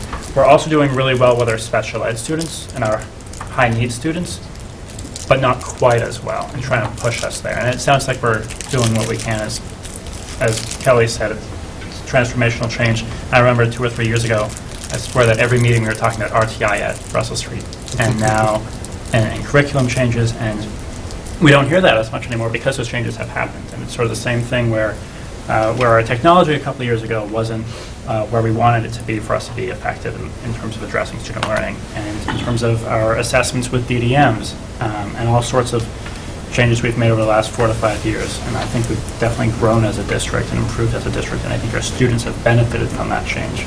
But I want to make sure we're still talking about those issues, and it sounds like we are. So thank you. Agreed. Good, Darrell? More? I'm good right now. All right, thank you.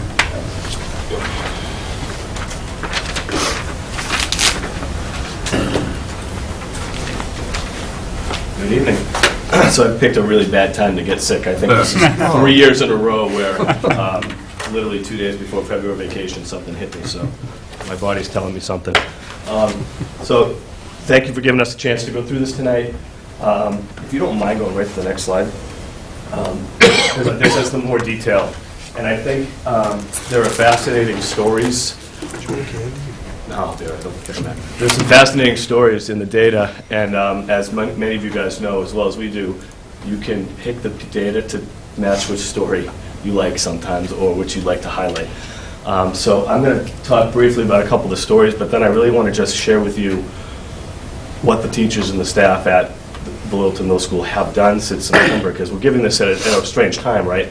Because of the park embargoes and because of the merging of those tests across the state. A lot of times you get this information at this level earlier in the school year. So now here we are. I was saying to Scott a few minutes ago, here we are with about 3 or 4 weeks left until we actually take the next round of MCAS. So believe it or not, I can tell you almost everything that we've done proactively now, and I've never actually been able to do that at the same time as talking to you about the data. So I think that's the story I'd rather tell. But just quickly, when you look at these slides, I find it fascinating. You know, ELA, we're doing well in staying in the 90s, but if you look at our percentage in school type, you'll see 62. But then if you look at math, where we've done a lot of work in the past 5 years and gotten ourselves into the 80s and maintained, we're actually at a little higher percentage there compared to like schools. So, you know, when we analyze that as a faculty and staff, we talk about what that means about the middle school tests and about academia at that age bracket, and what, in particular middle school math, and what kids are being asked to do and learn in the various ways as I compare middle schools across the state to how we level math and how we teach math. So we've made a lot of instructional and material changes over time at the middle school. So that's some interesting data. If you look at the science data on the screen, again, it's fascinating. We have a very strong science department. We see great presentations like we saw tonight that are kind of the culmination of the science program throughout the history of Littleton Middle School here, at Littleton Public Schools. But really strong numbers coming out of science. And remember that they take that test in 5th and then again in 8th. And so that is, it is an interesting achievement level every year. I can't remember the ranking off the top of my head, but 2 years in a row we were in the top 15, 16, 17 schools in the state when you looked at those rankings, and that's similar here. We're at 88 and 89th percentile, including our high needs. So we've actually talked a lot with the science department to try to figure out what happens in the science department that allows our high needs students to get to that number. And even though the content might be different, we're having conversations cross-curricular areas about pedagogy. So can we learn from the science department, not about the science, but about what pedagogical moves we're making with the high needs students that are allowing them to attain that number in a way that they might not be in other subject areas. Because it tends to blur the ELA student and the math student. And we find it fascinating that sub-separately those kids are still at a different point. So we've made some serious adjustments as a result of some of the data. In English language arts, we've made 3 major changes. We're in the first year of a pilot of our new series, Collections, which is a hybrid of a web-based and hard copy text It has allowed us to really come together as a team, share resources, learn together, and give a common program to 6th and 7th to 8th. That way, when we diversify and differentiate our instruction, we have a home base to leave from. We also, as the superintendent mentioned in past meetings, have started the Edgenuity MyPath program. I was just in a math class today. I was telling the superintendent I was in an 8th grade math class where the kids were actually using MyPath. And so if you recall, MyPath is that individualized learning plan that links to our map data. And so the kids are using individualized web-based instructional tools that link right to their need. So It's on the website now. yeah, I think I tweeted it out, actually, if you're following me, so please follow me, I need the followers.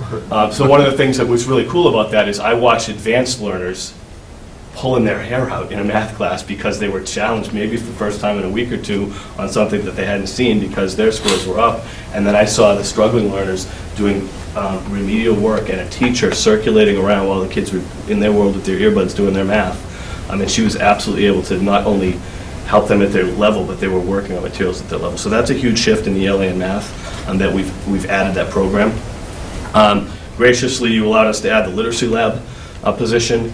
I'm eager to see the impact that has had. That impacts between 20 and 25 students per grade level.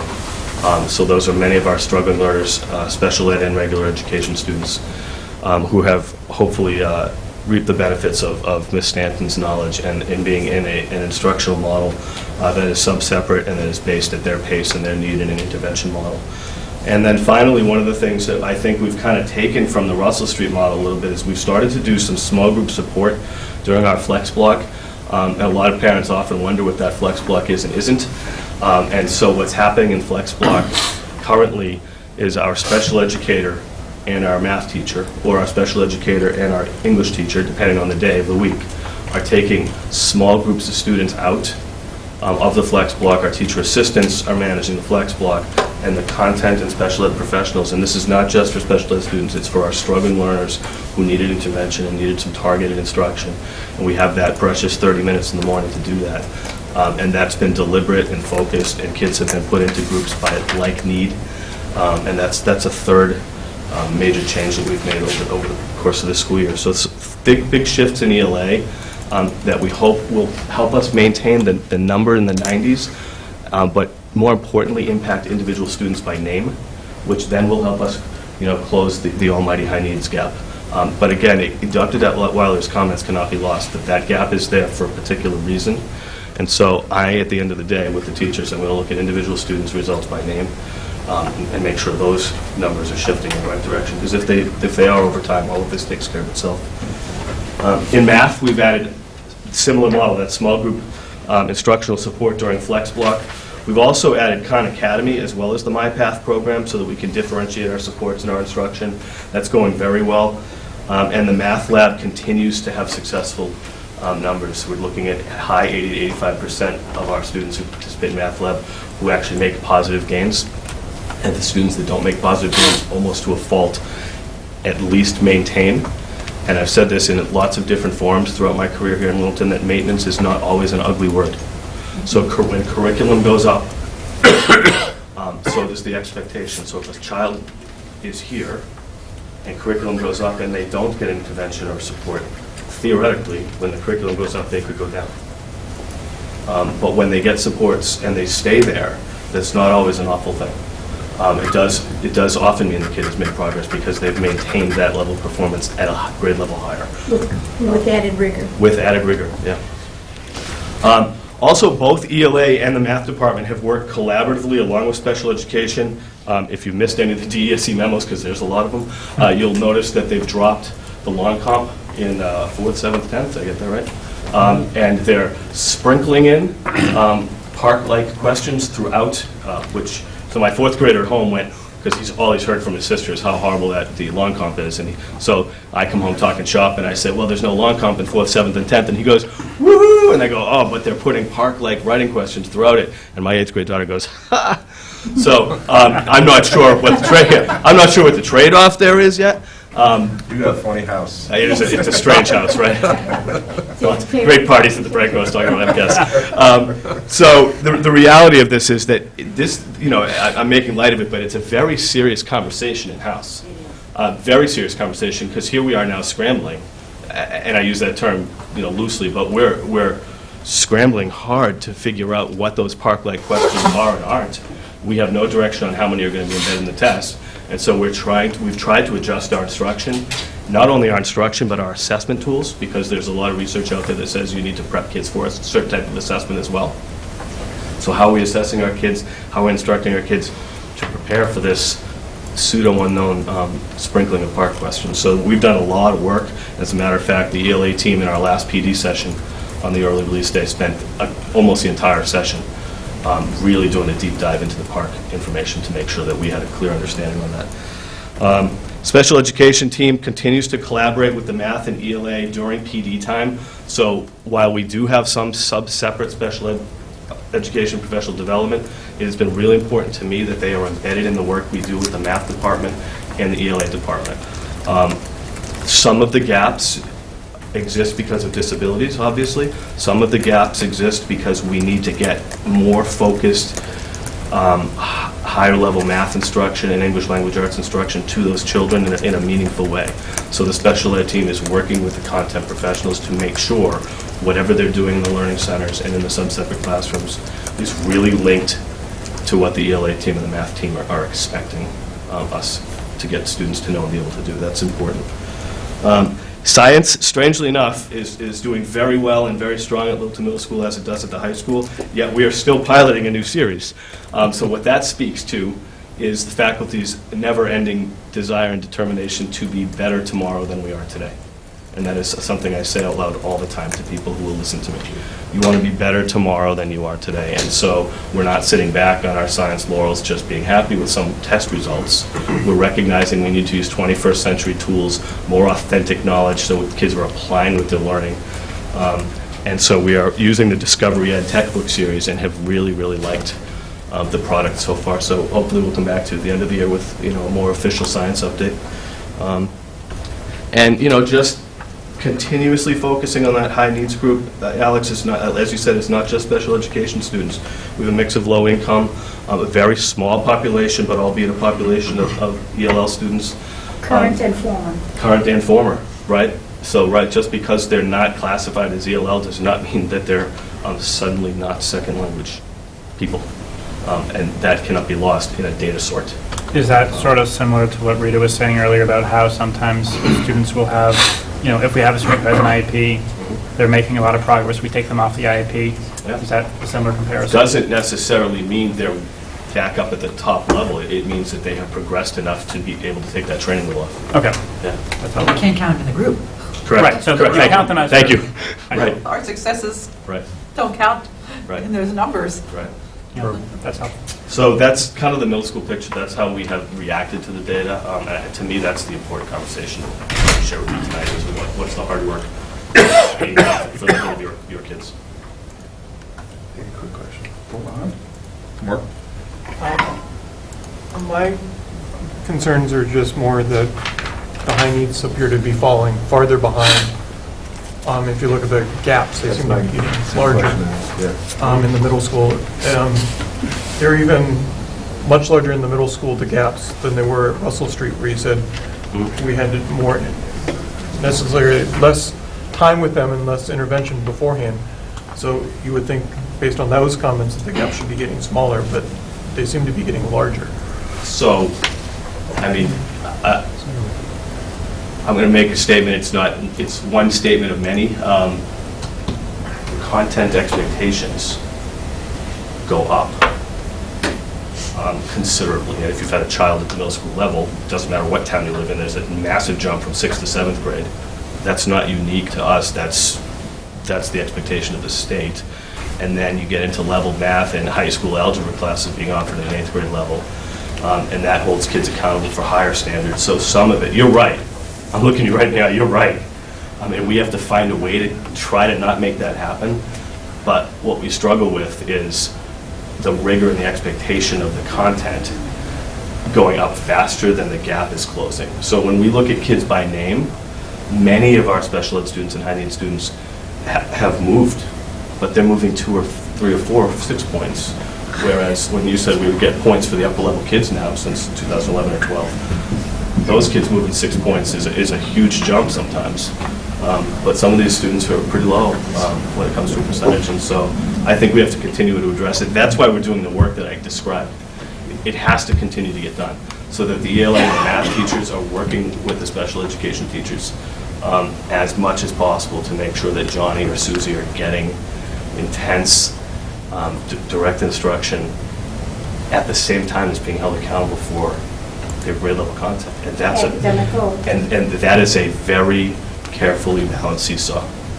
And you have to be cautious when you're looking at grade span trending. And I'm gonna broad base my comments here. But in order to really draw comparisons that had greater statistical meaning, you'd have to look at 9 years of data or 12 years of data because of the sample size. And sometimes we forget that when we look at statistics. And the fact that we're grade span compiling results. And I'm not going to go any further than that, but that does place a bearing statistically on patterns that you see. Yeah, it's why my hyper-focus, Mr. Clenchey, is on the kids by name, because when you pick one grade span, for example, you might only be talking about 18 kids by name. So that's a very small sample. I think I'll pass. The question got answered, you did, right? Daryl asked my question, but I have a second one, which I think you mentioned before. Well, it's not really a question, but you said it, I think, towards the end of your last comment that your investigation of what's working with the science stuff, have you guys already taken recommendations from that? Because that is kind of curious by that. And if you haven't, are you going to try and come back to us with, I'd like to know what you found that is being done differently. That's some of it that the kids report is the experiential nature of science. Right. So if you ask, out of the mouth of babes, if you ask kids, struggling learners or not, as someone who is a very tactile learner, I get this. They're going to tell you, I learn best by doing. And so some of it is, I was in an 8th grade math class again 2 weeks ago where she was teaching a concept with total cardboard manipulatives that I'm sure it's because she's got 120 kids or whatever, 31 kids this year, and she had one for every kid. It probably took her hours at home to cut those things out, like she was teaching in an elementary art class, but she went that far because she knew if the kids touched and felt and manipulated it, they'd get it. That's one example of many, but it's I think it's the experiential nature sometimes of the science and the labs and the doing and the applying to real life. And how many times do your own children ask you, or friends of yours, so why do I have to know this? How many times do I ask the same question when I'm asked to learn something? I just want to emphasize what Dr. Branco said about the pedagogical connections. I mean, in our district, we truly have special education teachers and the regular content area teachers working together. But then if you add that link that he just said, that across the different subject areas, they're talking about the methods, the pedagogy, the ways of teaching that meet the needs of the struggling learners. And actually, those ways are the same thing you saw that those students did at UMass Lowell, at the very, very upper echelons and entering into a college level course. And what that is it's authentic scientific inquiry. When we first got the FOSS science at the elementary, kids were like, oh my gosh, today's science, and they liked the science. And in this Discovery Science textbook, it is authentic scientific inquiry that's differentiated for students, and it's kids being scientists, and it's not watering it down. And, the raison d'etre for special ed is to make the frameworks accessible to those students with disabilities.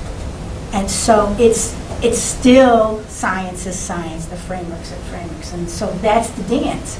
And to have them understand the frameworks, and there is a significant leap in rigor from the elementary to the middle level. When you look at, when we talked about in the MCAS presentations, at the state level, the third grade reader, the third and fourth grade reader is a focus statewide. And at the middle level, we're talking about middle school math, okay? And math is a building block of the science. And I think that's why you have some of those gaps between students in the aggregate and the high needs students. I was in a 6th grade class, ELA class this morning. They were studying author's meaning. They were comparing a digital text and a hard copy text. They were doing a compare and contrast individually. When I was in the room, the teacher said, switch with your peer editing partner. There's the doing. It's not just can you write. Now it's can you evaluate writing. And so I watched them peer edit for 15 minutes, and I heard her say switch again. I watched them go back, and she then said, now take what you just learned from editing your peers' work and change yours. I'd never learned how to write that way. I wrote something, it got marked up with a whole bunch of red ink, I got a grade, and I moved on, I wrote something else the next day. So it's, you've got to do. And that's a couple real, I was in classrooms today, 2 real tangible examples. I think that's great pedagogy. Just a real quick comment.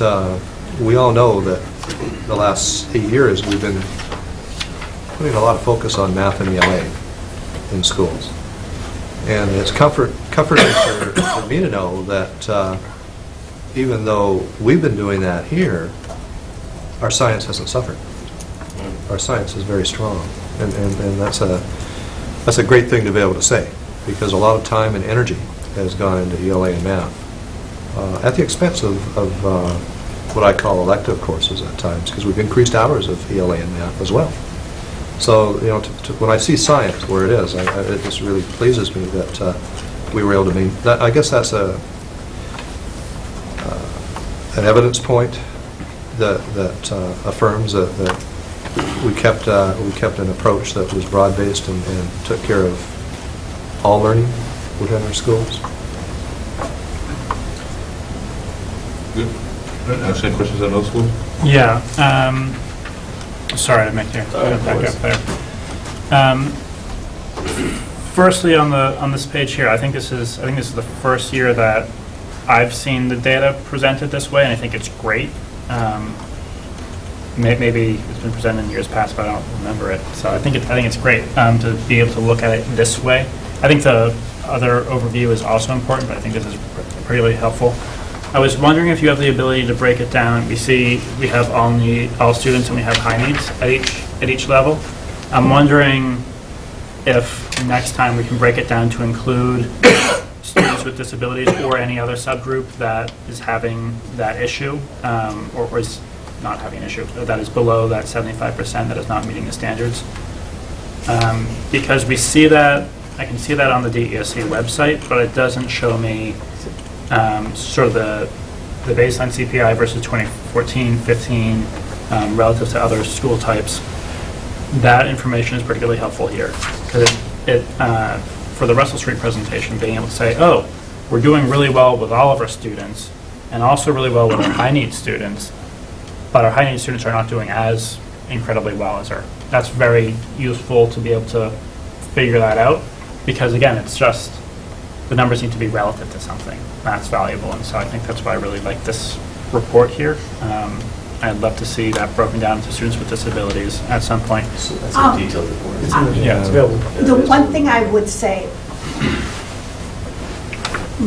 repeat what I had said earlier, that these accountability reports are published in layers. So the first slide for District Russell Street Middle School is layer 1. This is layer 2. There is a layer 3, a more detailed layer. And I think if you go to that layer 3, you will see that data for each subgroup on each indicator. And if you have any further questions, I'd be happy to answer them once you look at the layer 3. And I would urge you to click on the Learn, once you're on the layer 3 report. The Learn More button. Yeah. Please click on the Learn More button, and then we can have a further discussion. And we just want to be cautious that we're not digging too deep, and if you We're have a so special small. interest. I mean, Well, one the- more drill down, you're gonna be down inside of 20. Well, and isn't there an At end that point, it's number? like, Isn't there a what number? meaning where is there? Well, Now, what, So I'm looking at- to answer your drill down question, one of the changes this year, I mean, a lot of this accountability system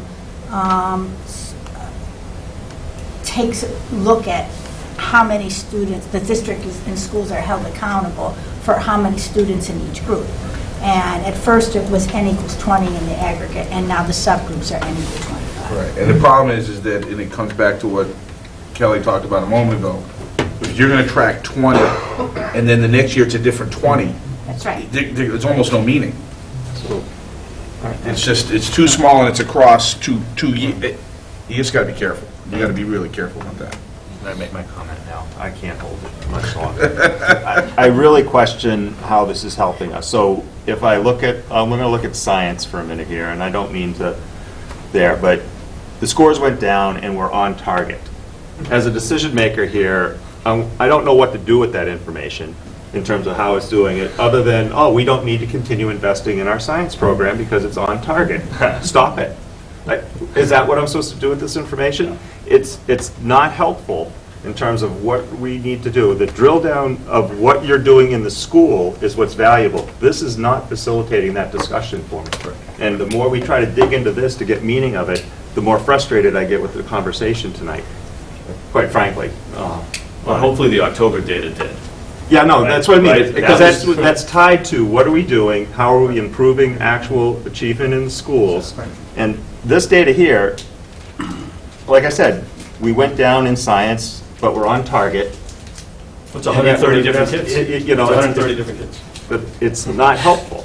That's all I'm saying. It's not helping facilitate the conversation we need, understand what we're doing in the school and where we're trying to improve as a district on it. No, I appreciate that comment. I mean, we always, when we look at this, we always look with a broader lens, because we deal with it every day.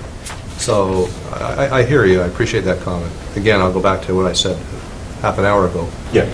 As a school committee, you need to give us guidance. If you think you don't want this, that's fine with us. We just want you to know that we take it Right. as part of the broader picture. I know it personally, I know we need to understand what level district we are, but yes, that's good, but now really I want to go into what are we doing in our programs to do it, not, because it's not tied to this. Right. Like I said, the fact that you can go down and still be on target was a political process, not a true achievement and educational objectives process. Part of the challenge too, I think Mark and I were talking about this data was woven into our fall presentation last year, which makes it a little bit more palatable because it's coming at the same time as we're talking about all the things we're doing. It was released later this year because of the park scores, so we didn't have it at the time that we presented in the fall. So in isolation, it's much more challenging to make solid meaning of it. But thank you for the presentation, by the way. I'm not taking it personally. So, wanted to sort of add to what I have been saying before. I'm not trying to dig down any deeper than what we have here. What I was trying to see is a category we already have broken out on the first slide on page 12, where we have students with disabilities, and we see they're at 46% instead of 75% in terms of that progress, or closing that proficiency gap. And then in the following page, on page 13, we only see all students and high needs students. And so I'm not trying to dig down into every student, because I think we've said it 100 times tonight and in previous meetings that we know we need to take this data as nuanced as we can because it's only one piece of data. But when we look at the high needs students across the district, the high needs population is much, much, much closer to having that proficiency gap closed. But if you look at the students with disabilities, the special ed students, that's not the case.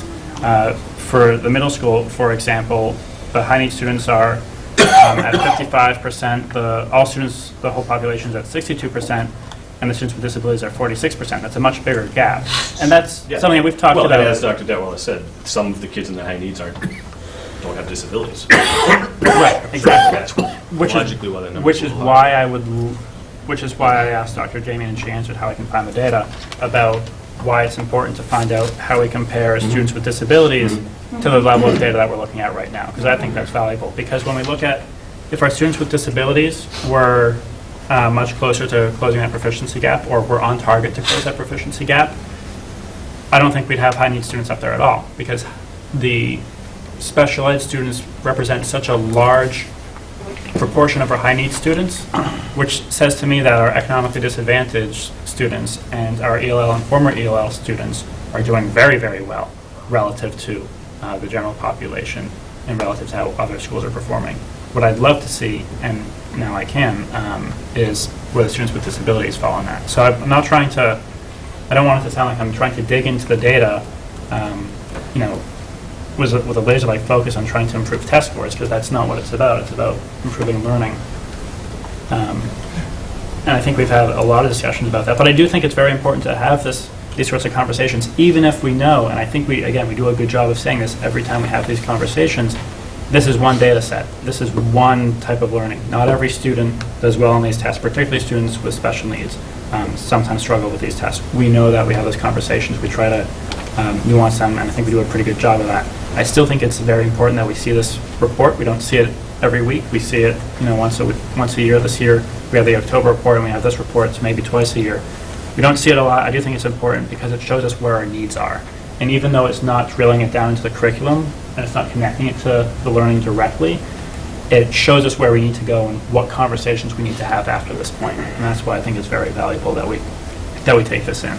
And then it's also helpful, I think Kelly mentioned this earlier, and Dr. Jamie in her introduction touched on this. It's important for us to know that so that when we get questions of the community, we can have that conversation with them and explain the data is just a piece of data. Just be careful, because you said we have it once a year, or in this case, twice a year. And I know that Daryl is not saying that we shouldn't get an MCAS update once a year. Correct me if I'm wrong, the one we got before was very meaningful and valuable. Right. This one, much less so, to the point where we can have a talk about this again later.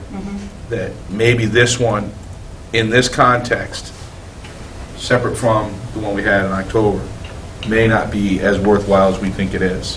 But I agree with you. The MCAS in general, when it informs instruction and we can compare the cohort moving through as we do, and the student growth percentages, that's meaningful. Nobody's going to argue that. Other than as a measure of several. We've done a good job, I think, as you said, of articulating that in framing it. So. And then my only other comment on this was that you said that as they're inserting the park-like questions into the test they'll be taking this year, and then presumably into whatever our MCAS 2.0 is, which is a whole other conversation. I want to emphasize that I think you sort of left unspoken, because it's something we talk about all the time, but we don't go out and teach students how to take a test. We teach them the skills they need to be effective learners, to be effective citizens, which will then naturally improve their test scores. So it doesn't, while we feel a difference and we see a difference in our accountability scores, if there's a park-like question or not, because maybe students are unfamiliar with it, maybe they'll struggle a little more on that type of question, we know that the question they're asked does not indicate their ability to achieve. And that helping focus on, I was going to say critical thinking, I think you said civics and someone's role in the community, in the school community, in the larger community. I think if we teach those skills, and if we engage and we're doing experiential learning, they're naturally going to see those scores improve. And to borrow a phrase from someone who spoke earlier, the problem will just resolve itself in terms of the scores. Thank you, Dr. Branco. You're up. Harrington. Yeah, I'll always have John finish and then I'll do that. Okay, good evening. Thanks for waiting patiently as we progress through the evening here. I'm happy to report to you that Bilton High School is a level 1 school, and we were recognized in the DSE report, accountability report, for narrowing gaps. We're proud of our sustained high performance over time. We're among the highest performing high schools in the state. when it comes to, certainly when it comes to MCAS, with 99% of our students proficient or advanced in English language arts, 96% proficient or advanced in mathematics, and 91% proficient or advanced in science. And you heard a detailed report about that in the fall. We're at moderate growth in English for SGP, high growth in mathematics. That fluctuates from year to year depending on the cohort. But I'm proud of the faculty, and I also want to acknowledge my colleagues. As you can tell, they do a lot of detailed analysis and a lot of hard work at the elementary level and the middle school level to bring about the results that we have at the high school. And of course, we have to acknowledge the work ethic and the academic achievement of our students. You saw that on display tonight. They deserve a tremendous amount, of course. It's their scores that we're talking about when we talk about test scores. There's a lot that goes into preparing them for it, and I want to acknowledge all the faculty at the high school as well as throughout the pre-K to 12 spectrum. The annual progress and performance shows progress over 2 years. Let's just give you a quick summary of like sort of bullet points, given the level of detail we've already gone into tonight. And there are, just so you know, detailed reports. 2 weeks ago, I emailed out to the parents our detailed report for the year, as well as an overview for our accountability report card. It's there for everybody to see. It will be posted on our website, I believe, sometime after tonight's meeting at all the building level. We've done this in the past. We'll post it on the website, as well as at the district website. Links to the detailed report where you can get all those reports that you're looking for, the granular data that you're interested in. Details are, I've already told you about that. Just to acknowledge, going back to the question about special education students, and we were very proud of this performance at the high school. 81% of our students in mathematics who are on IEPs scored proficient or higher, and 96 in English language arts scored proficient or higher. So that's a sustained effort over time, pre-K to 12 to help bring about those scores. Some of those students, of course, are new to the district when they come to the high school and they're on IEPs, but a lot of them are part of our system throughout. I think it was Mike who might have asked, what do we see as needs for the area ahead when we started this report tonight?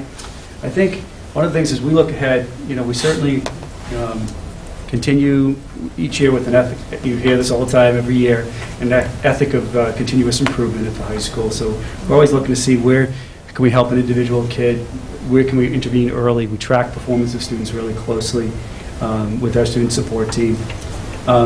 I'm really proud of the work that one particular staff member, in collaboration with others, but she deserves recognition, has done this year, and it's Jen Feudo. She's a Littleton resident, and she's taken on our tutoring center, and it's really, it's taken off this year, and I expect it to continue to grow into the future. She's linked up finally, Alex, you were interested in this when you were a student tutoring, peer-to-peer tutoring, and we have linked the National Honor Society through the tutoring center, but we also have brought in volunteers from the community to tutor our students in different subject areas. But Jen herself has taken on a lot of the coordination and advancement of when it comes to organizational skills, but also just general study skills, not just content-specific tutoring, but sometimes just general skills that students can use across the board. I do want to advocate for that particular center, and as we look to the future, perhaps as early as next year, but into the future beyond, certainly the year next, after next, to budget for a teaching position, make this a teaching position at the high school. It's well-deserved. It crosses all 450 students, potentially, with different points in time where they might need a level of intervention. Of course, it's for our struggling students for the most part, and this is for general education. Students who were on IEPs, were removed at some point along the continuum, and don't require the services anymore. Students who are just struggling. Maybe they're going through a tough patch throughout the high school years. This is a place of where they can touch base and get reset in lots of ways. Some of our students will continue to use the service 9 to 12, but I wanted to advocate for that because I see that as integral to our high performance and continued high performance over time. I also want to acknowledge tonight we have our eye on the future, and Dr. Detweiler and the superintendent have talked closely about this over the course of the year, an increasing number of students with significant special needs at the high school, significant needs. And we see that with our new programming, Tier 4 programming, as Dr. Detweiler calls it, a lab program, language-based disabilities program. We have the Case Collaborative in our building now. there's an increasing number of needs, and I expect that will impact us somewhere and along the lines of our budget proposal for staffing. I just wanted to prepare the committee for that tonight. And also, we're looking at, in line with special needs, we're also looking at the sequencing of courses. How do we meet those needs of students best? Sure, we have a differentiated instruction approach, but some of the students require substantially separate instruction. We use an inclusion model at the high school where students with special needs are grouped with students who are non-special needs. But at the same time, we do have another need for some more significant or substantially separate instruction. And we're thinking differently about how we'll approach science. We've done some changes already. I reported to you in the fall what we had done in science for the 9th and 10th grade. But I expect that you'll hear more about that in the coming months or year. And bottom line, I guess as we look to sustain the high performance of the high school, we have an increasing enrollment projected at the high school, certainly for next year, with probably 15 additional students coming up in middle school. And that's not counting any school choice we let in or move-ins, given the increased traction of Littleton as a community for move-ins. I know you met a few people this year. We have a new family coming in from Colorado, and they really scouted us out thoroughly. And I know they met the chairman, and they were very impressed, and they decided to purchase their property in Littleton. They still chose to come? Did you get a commitment? They requested a meeting. It was sort of funny. Did they really ask for a meeting? They were very thorough. That's impressive. They did a lot of due diligence about surrounding communities, and to our credit, they picked Littleton. And I also want to just, I guess I'll put another plug in for Littleton in general. I got a call, for an email, and will lead to a phone conversation soon, from a gentleman who's in New Hampshire who wants to move to Littleton, relocate his family here. He's an academic at UMass Lowell, with connection with tonight's earlier presentation. He's in the engineering department. I'm sure he was impressed by our men this evening, and he wants to raise his family here. So I just wanted to put a plug in for that. But along with that increased attraction of the community at large, I'm sure this will impact the other buildings, but certainly I'll speak for the high school as the high school principal. With that increased enrollment, there's going to be an increased need for teaching sections as we try to sustain and go high performance, but also improve in certain areas where we think we can tweak. So that I thought maybe a shameless plug for budgeting, but linked to accountability. But I Go hand in hand. We don't always emphasize that enough, but it goes hand in hand. But we're above target in math. We're above target in ELA. We're on target, to reference Darrell's phrasing. We're on target in science, and if we're going to continue that, we're going to have to. It's going to cost. Thank you. Alex, question or comment? Yeah, excellent. It's nice to see these scores, and it is the result of the work that starts in Shaker Lane, sometimes earlier, but starts in Shaker Lane. They sweat the details. That's a lot of. Yeah, you always have the easier report, I think, because the numbers tend to be higher at the high school statewide, particularly in our district, and I think that's because of all the work that goes on K to 12. So it's, as Dr. Detweiler said earlier, it's the finished product, if you will, or the student has gone through, and we've learned how to work with each individual kid by the time they get to the high school. I did have a question about your budget pitch, and I know this is, I'm actually really curious about this. In terms of you were talking about the changing needs at the high school, really special needs. We're seeing this statewide too. There's just a huge number of students with different needs that we haven't seen before, haven't seen these numbers, or in these ways. I know it's early. Were you suggesting some sort of work with an additional special education professional, whether that's an aide teacher, or were you thinking more along the lines of professional development for our regular education classrooms to better integrate or address? Or are you still trying to... I see the needs of both fronts, but before I presented specifics, I'd speak with the superintendent as well as with Dr. Detweiler about what we have to figure out how it all fits into the big budget picture. Of course, this guy here, Steve, we'll talk. We talked a little bit today about budget, so we want to present to you what we think what's the most important, because we know the funds are so limited. It's always a struggle to fund the schools exactly what we want, what's optimal versus what we can settle for. And I see the needs across the board in regular ed, but I also see, as I pointed out in detail, increasing needs in special education. But I think a lot of those needs, if we do a really solid job in general education, with staffing, I mentioned specifically a general ed tutor teaching position for the tutoring center, I could see that as preventing, necessarily students who can make effective progress, not require an IEP.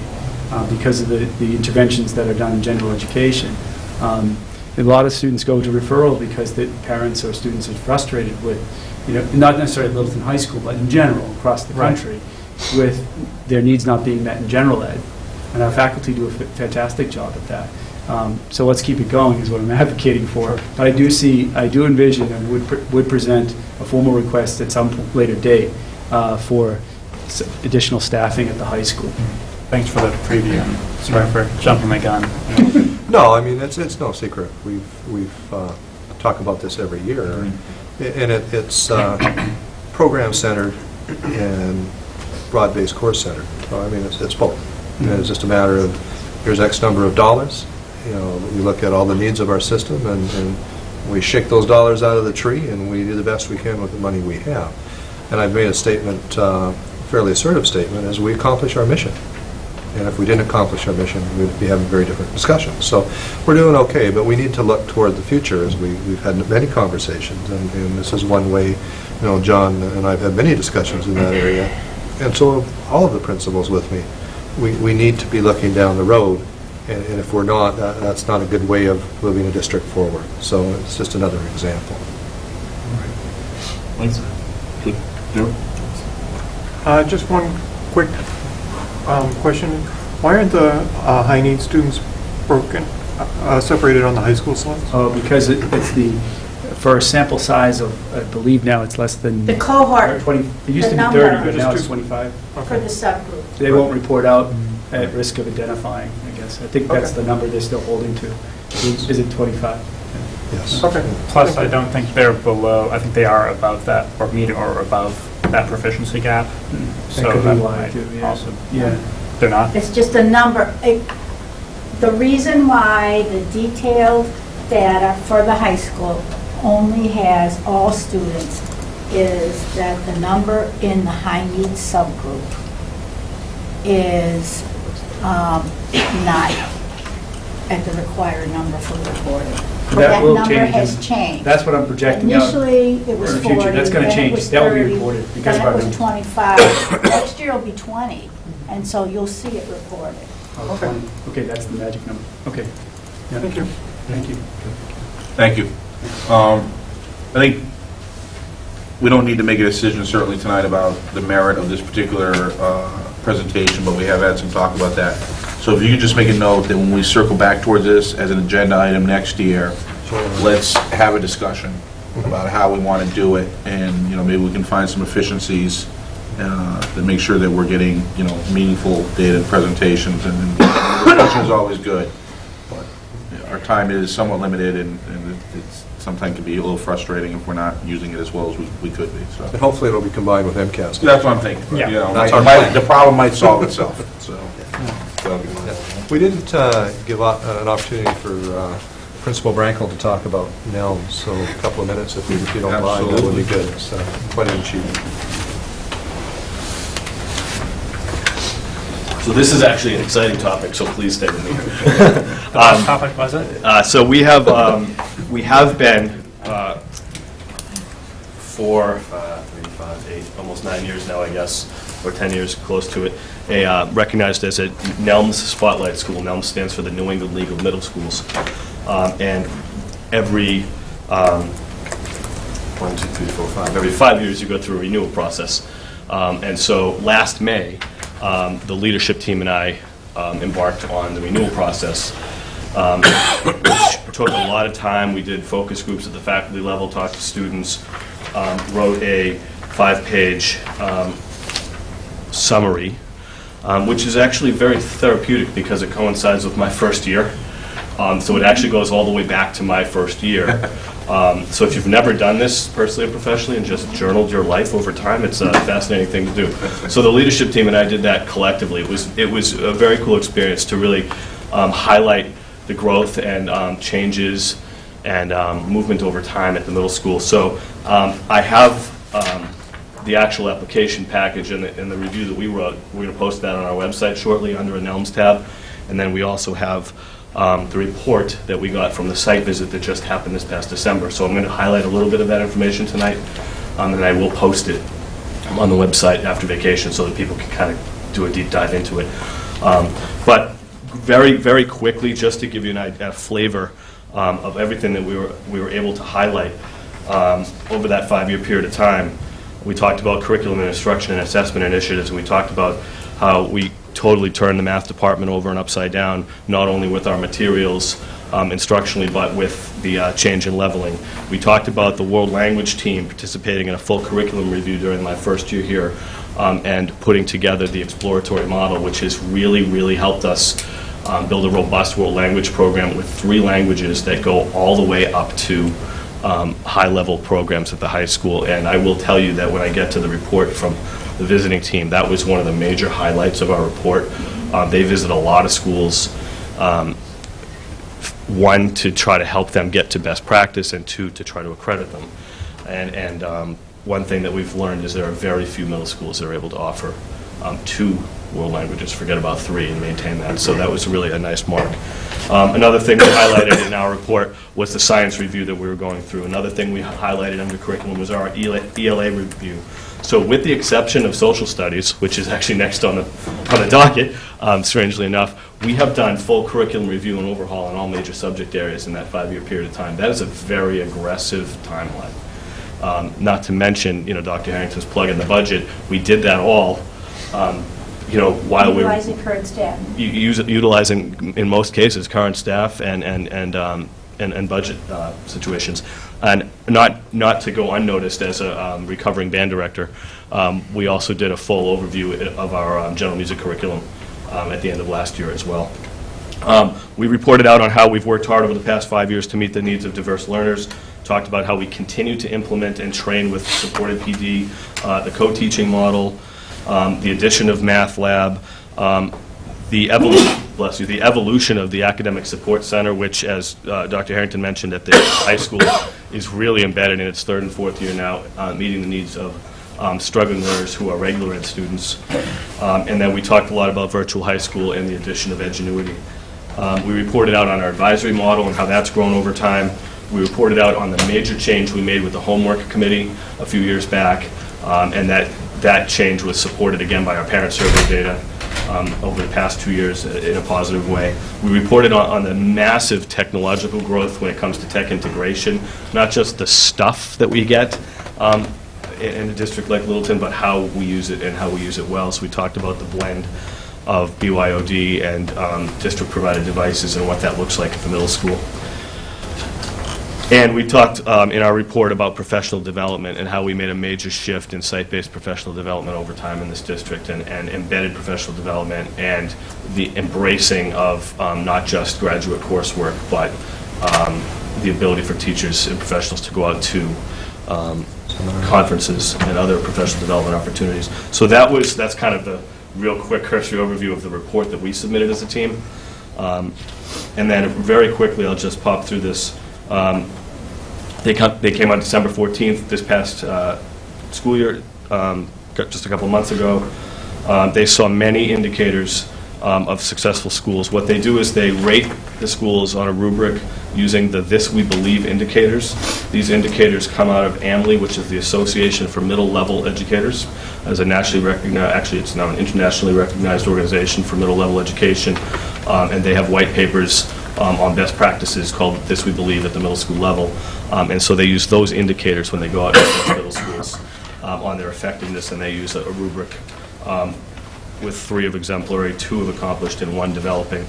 And we got all ratings of 3 for exemplary across the board in all areas, with the exception of 1, 2, which was an accomplished rating.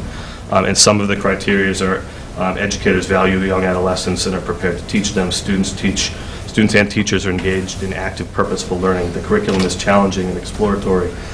Educators use multiple learning and teaching approaches. There's varied and ongoing assessments, advanced learning, and it's well measured. And this goes on and on with about 30 some odd indicators. The one, interestingly enough, the one indicator that we were marked as accomplished in was every student's academic and personal development is guided by an adult advocate. This organization internationally advocates heavily for a daily advisory model. And that directly connects to the superintendent's passion that we've talked a lot about recently, this year about social emotional learning. But time is precious in our schools, and so we have a balancing act as educators to figure out how much clock time you can give to everything in a 6.5-hour school day. We've made huge shifts from a pseudo-advisory model, which is now called Flex Block and is not an advisory model, to implementing Second Step, to taking the tenets of Second Step and developing a Littleton version that is much more authentic, and now we're up to once a week. And we're going to survey our students and our faculty again this year and see what that model looks like moving forward. But just in the spirit of full disclosure, the international organization would love to see you do something like that every day for kids. But there's a lot of stuff we'd love to do every day for kids. I'd like to just tell you some of the bulleted highlights they talked about. They'd like to commend us on having a highly inclusive and safe school environment. One of the major flags there was the Best Buddies program. The implementation of a BYOD protocol and the availability of technology devices provided by the district, as well as the partnership with Virtual High School and Edgenuity. A varied unified arts program and an expansive after-school program. They were really, really surprised for a small district, and you talk about this athletically a lot too, for such a small district and such a small school, how many after-school clubs and activities we can provide. And when I showed them the breakdown of how many are stipends versus how many are just good teachers staying after school with kids on their own time, I think that really was even more amazing to this particular site visit team. The commitment to the comprehensive curriculum review model, 5 years is a very aggressive timeline to turn over 4 or 5 major curricular areas, and so that really got their interest up. Again, they were shocked that we could offer 3 languages and do that in a successful, meaningful way that links to completion at the high school level. In multiple languages. In multiple languages. And basically told us that they're pleased to count Littleton Middle School among only 34 Spotlight schools throughout New England. And I will tell you that just because you apply to be a Spotlight school does not mean you get it. I actually heard a very sad story about them going out to a school recently in New Hampshire and actually taking the banner back, which cannot feel great. So, like literally, like when they get a ladder out? Literally, yeah, I believe it was literally, yes. It's kudos to the faculty, kudos to the staff, kudos to the kids for responding to changes and to progression over time. Kudos to the community for supporting the middle school strongly. And it's enjoyable to be able to share this report with you. That's 5.5 years of time. And the school is cranking, and it's a wonderful place to go to school for kids. Thank you. Congratulations. Congratulations. Congratulations. Thank you. Sorry, I just can't resist, but you can't ask to borrow like a school's ladder, right? So you got to bring. I don't know how they did it. You guys are getting out of the truck and they bring the ladder out. You're like, oh, this isn't going to end well. That would have been the first they're bringing the ladder. There's a ladder. Cup half full, maybe they were bringing a new one. Bigger banner? That's right. All right, sorry. All right, thank you. Let me get back on task here. All right, next on the agenda, I had the tech department do our teacher evaluation data.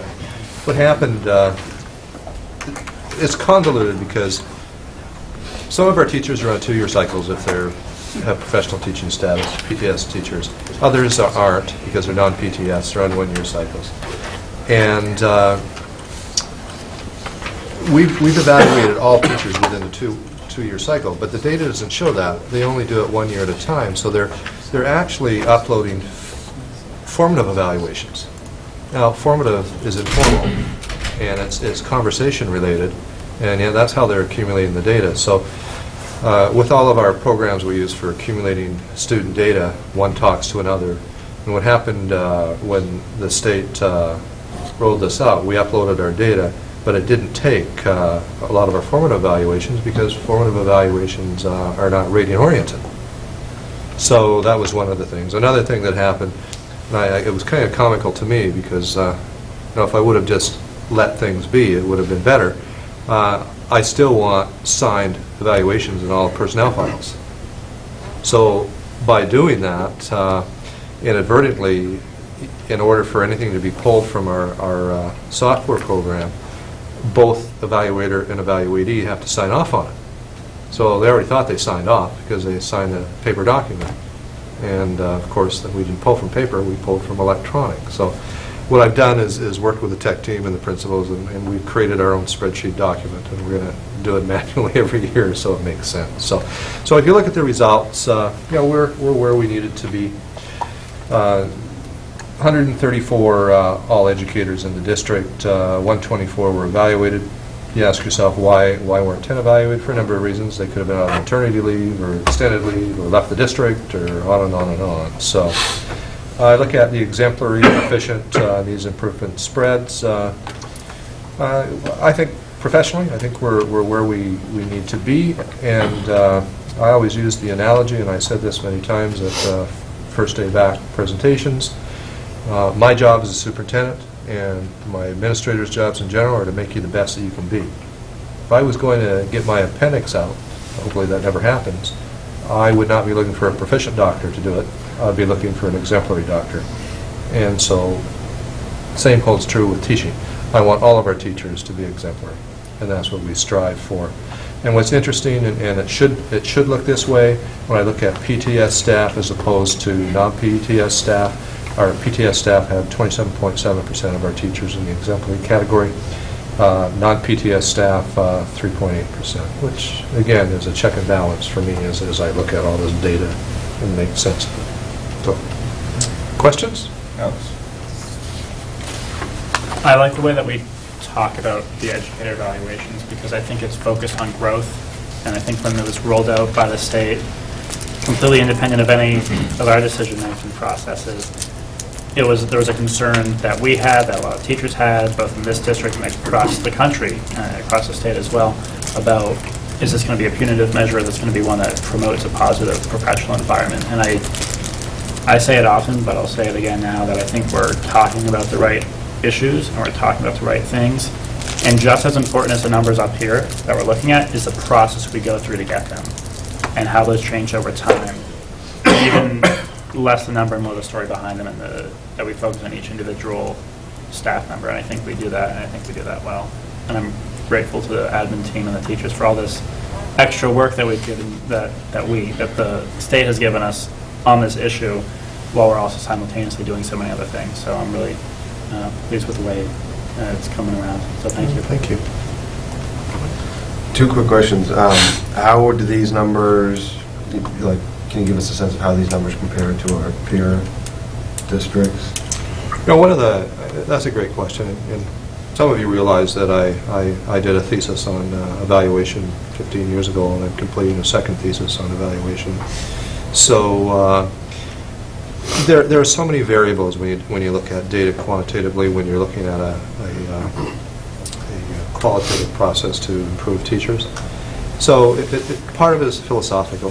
When you look at the exemplary category, we changed our exemplary category, and I still think we're going to change it again in another couple of years, because it was basically more focused on teacher as trainer rather than teacher as pedagogical influencer within their classrooms. And I have a problem with that. I mean, my job and our administrator's job is to make teachers the best that they can be. That doesn't mean that they have to go take their show on the road. That means that they have to become the best they can be in their classrooms. Now, if they take that jump, and we encourage it, and you can see that daily with our teachers presenting in our district and beyond, that's fine. But I don't think that's a prerequisite to be exemplary. And that's where we're focusing on. Some systems have philosophies that nobody is ever exemplary. And so it's really hard. When I look at the data and do a sweep of the data, we're in line. But I know systems that have higher exemplary ratings, but their criteria are different. I know systems that have lower exemplary ratings because they have a philosophy that nobody's exemplary. So this data, to me, I'm very cautious when I compare it beyond our district, because we really shouldn't be. Right. And the state actually says that. Yeah, I guess I should have known. I didn't realize that this was so subjective from the district perspective, or customized, I should say. That's I'm going to skip my list. I would like follow up on Mike's point, or your point. The numbers, the evaluations are kind of very subjective, because if you actually look at the numbers, you basically say that one teacher needs improvement in the school system out of your rankings, which seems like a Lake Wobegon scenario almost, right? I mean, I know we have exemplary teachers, but You have to be really cautious, Mark. There's so many variables. I mean, we hire well, and we do a pretty thorough job before we bring teachers in, which tells that, I mean, that's an indicator that that's in fact true. Just because you have a needs improvement category doesn't mean you need anybody there. And what it tells me is our administrators have done an excellent job of bringing those teachers on board. A better telling sign, Mark, is when you look at the new teachers or non-PTS teachers and see whether they're exemplary or proficient. That's a better, for me, that's a better telltale of the story of what's happening. My objective is to hire proficient teachers, not teachers that need improvement. And we're fortunate. I mean, our reputation is building. Our application pool is changing. And I would expect that, to be honest with you, when I look at demographics through time. Does that make sense? I also think you got to be careful. You got to think about it in semantic terms, because by definition, any proficient teacher needs improvement to get exemplary, to become exemplary. That's right. And any exemplary teacher needs improvement to become even more exemplary. I think what we need to make sure we understand is that the needs improvement means they needs improvement to get to proficient. That's what that particular column is saying. And I think if we just keep that in mind, I think it makes it a little easier to digest that data and let it have meaning. And you know, years ago, and I told this story at First Day Back presentations, I was given the honor of receiving a Provincial Teaching and Excellence Award. It was great accomplishment in my career. But I was also very quick to say, I was there then, and it's my job to stay there. Just because I get there doesn't mean I'm going to stay there. And I view all types of movement within education as you're constantly improving. And if you're proficient or not, we encourage you, we foster that climate. We are continually looking for better ways to do your job. And that philosophy has worked well for me as a leader in every system I've been a leader in. So I philosophically disagree with the data release, especially when they revamp the whole process to create a growth-oriented evaluation model. And that happens, as Alex pointed out, Darryl, through the processes.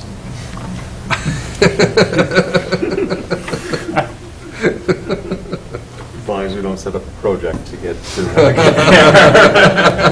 The only other thing to remember too is there are some standards that you could be needs improvement on and still be a proficient evaluation overall, which isn't reflected there. At all.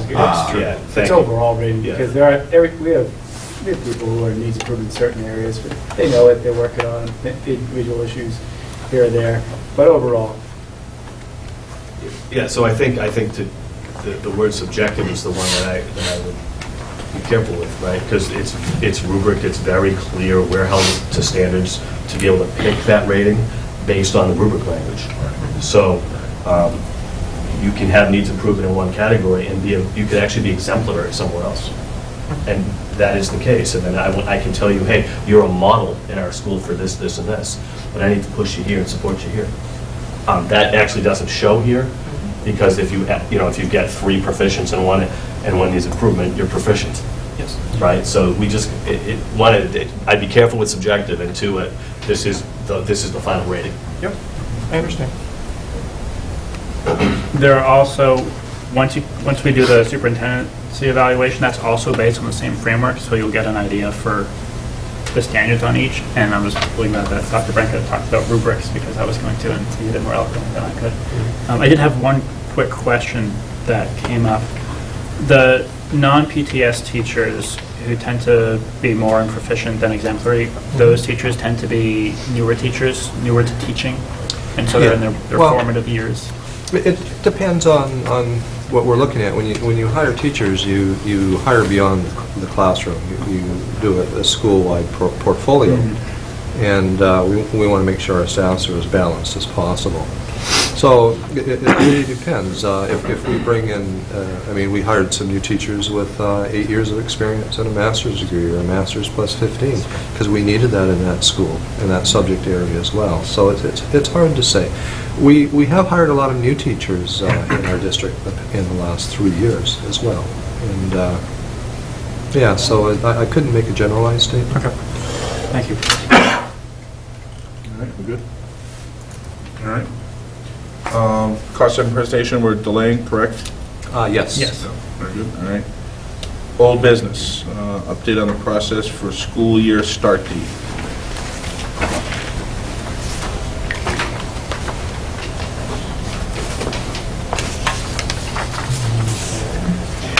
I included a survey in the package. What we've done here is I have a class at the high school that has offered to lend a hand in helping. I created a draft of a survey, and I wanted them to take a look at it, and they came back with this survey. I did find a correction I'm going to make in it, just in wording. But what I'd like to do is administer this survey to students and staff, first of all. And the class is going to actually tabulate the results for us and do some graphs. And then I would like to, pending if you think it's a good direction to go, send it out to the community. Now, what I really need to know from you this evening, if you want us to do that, is how important is it to you that we use a process that allows us to use an approach, one person, one survey. Most programs that we have that do surveys now don't track IEP addresses, and even if they did, that doesn't mean it would stop that. So do you want the results just to give you a flavor of what the community is thinking? And I'm not concerned, but if somebody was to fault data, the first thing that they would do would ask you, how did you control your sample? And unless, we want to spend some money, and I'm not sure how much yet, because I haven't looked at some of these companies, is it worth making sure that we have one survey to one person, or do you just want to get a flavor from the community? Send it out. We can send it out via Blackboard, or send it out on listserv, or on our email listservs, and they can go online and fill it out. That'll give you an idea, but what I don't want to do is give you data and then have somebody come back and say, well, how do you know somebody didn't fill it out 20 times? So I guess I'm looking for a bit of guidance from you on that. Well, first, your typo is your school start time versus school start date. Is that the one you were referring to? Well, there's some other wording there I wanted to change as well. It was just a minor error. Yeah. I question what we're trying to accomplish with the survey, because the survey, what I thought we were talking about at our last meeting was that the importance of the school start date was about how it academically impacted the students. And the survey is not going to get you any of that information. Right? You're not asking any academic questions or framing it in an academic way. It's just a personal preference. Well, that's deliberate, because and when I looked at this, I don't want to differentiate between academic gain and preference, personally. If somebody wants to start before Labor Day for other reasons, I think that might be equally important to them than academia. And I'm not convinced that with the multivariables that are involved in academic learning, that I don't know what kind of information you're going to get from there. I mean, we can do exactly, if that's important to you as a school committee, we can tweak it to that. But bottom line, people make decisions or have preferences for reasons that go beyond just academic reasons. And do we need to be respectful of those reasons as we're trying to make a decision as a community? That was my thought process. I don't know. I would like to make sure that we get something that's sort of statistically valid there. I mean, we have 1,600 students, which is what, probably 1,200, 1,400 families. You know, we need something that's going to be representative of a significant percentage of those there. You know, and whatever process we do to survey, I think we need to make sure that we get something that gets us to something that we could consider a valid sample. Yeah. I'm concerned about some of our other processes where we only get a few people. You know, I don't know how they obviously represent an opinion, but I don't know how broad of an opinion that always represents. And we can certainly do that. And I agree with you wholeheartedly, Daryl. I mean, what I'm trying to do here for school year start time is give you multiple data sources to look at, so that you have a good idea that we're not talking about 20 people. You know, hopefully in the end we're talking about 1,000 people. And to me, that gives you useful data rather than focus group data where you're not sure. I guess the bigger, I mean, I need to let everybody finish before I talk. And then just one thing here, just when I read the questionnaire, the first one, you start off with a kind of a negative question, you know, of not starting. Is there a way of wording that without the negative? Of starting school after September 1st? Yeah, that's easy. So you don't have to think about what you're answering on the question. That's easy. I didn't want to red ink the students' work, but yeah, I mean, I can tweak that. This is a draft. Yeah, no, that was just my thing there. I mean, I thought the questions were fine. I just like to see if, you know, and again, I hate to say do it old-fashioned, but you send it home in the backpacks and everybody just brings back the paper and tabulate them so that you, one student, one survey, but... The problem is you'll have less response if you do that. Yeah, that's what I mean. It's a lot of work to tabulate. But anyway. Yeah, I mean, I think the most important point is the one that Daryl made, that if we're going to rely upon this, then we want to make sure we, you know, have a statistically relevant response rate. I don't, to Mark's point, I'm not sure that, you know, like what you were saying, there's too many, I don't know that we need people speculating as to like whether their kid's going to do better if they start 3 days earlier or 3 days later. I mean, that just seems like an exercise that doesn't seem worth doing. I think for the most part, what we're looking for from the family's perspective is whether or not this is going to impact, if they have strong personal feelings on it. I'm comfortable deferring to you as far as how we get this out there. I don't think I'm going to add any value to the strategy for that, except that, you know, those websites like SurveyMonkey and all that stuff, were you saying that those don't do a one? No. For our staff and teachers, it's easy because they're using, we control their IP addresses. Right. So we can set checks and balances, but when you go beyond the parameters of your configuration, that's where I would say that I am not interested in an investment in preventing that, because I think these results are going to be taken with a grain of salt with respect to all the other analysis that we're doing. So I think it would be not productive to invest any sort of significant time or money in that. You know, I would hope that this is not the type of thing where we're going to have people hacking the system to get the kind of data, the kind of answer that they're looking for. No, I'm not concerned about that. Yeah. What I'm concerned about is defending it. That's all. So I'm comfortable with that. Can I reframe my initial comment in that the survey doesn't say anything about why we're considering it? So there's no reason for people. So it looks like we're just considering it just to do something different, potentially, right? With no reason why we would consider doing something different, right? So it's change for change's sake, unless we say why we think a change might be in order. Are we changing it because it aligns better with academic schedules or athletic schedules, or because we got burnt by the holiday being late once, or why do we want to change it? And why are we asking them? Why are we considering it? There's nothing here that gives enough information for them to say anything other than, it's always been this way. Why do you want to do it? Why are we pushing? That was how we got into this discussion to begin with. I don't believe there was one flavor of the week. We were getting people that liked to start before Labor Day and people that liked to start after Labor Day.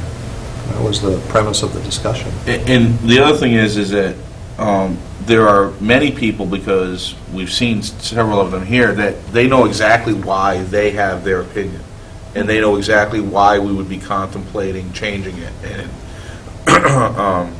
some of it is very generic to, I like to vacation in the late summer, not the early summer, but some of it is more of the kids are more able to handle hot days when they're starting school than hot days when they're ending the school year. So I think a lot of people have that opinion. If you wanted to get into, I think there are some that people aren't as cognizant of in it. I just don't know, like, how would you do that? Like, would you give them a preamble We don't to need read? to do a pros and cons list. Yeah, that's the which makes that's the argument thing. for them, because Yeah. that's the whole Have a point of public surveying hearing. is to get. I mean, I see your point, because it would make it more meaningful. I just don't know how you would pull that one off. I think you want to list the reasons why you're considering it and say, do you Yeah, want? but the problem We're you gotta not be making a careful is yeah, that's right. If you do it that way, you're gonna influence the response. We're not. Gee, that's a great idea. The board's not. we're Never not thought making about a it like that before. Yeah, let's recommendation. do that. And that's not exactly what we're trying But to you're do, I don't influencing the think. response by not putting anything there too, right? 'Cause No, because then you're leaving it for them to decide on their own or not, as the case may be. you're leaving it up completely open. They have Yeah, no reason to exactly. make any decision.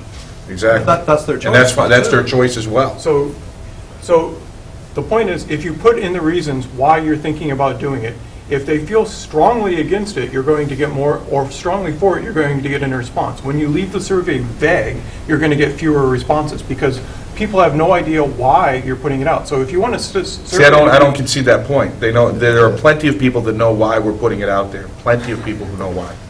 We've seen them here. Yeah, look at the parents, and two parents here. Well, there's plenty of people that know why. There are plenty of people who, I've never thought about it before. I don't know how I feel.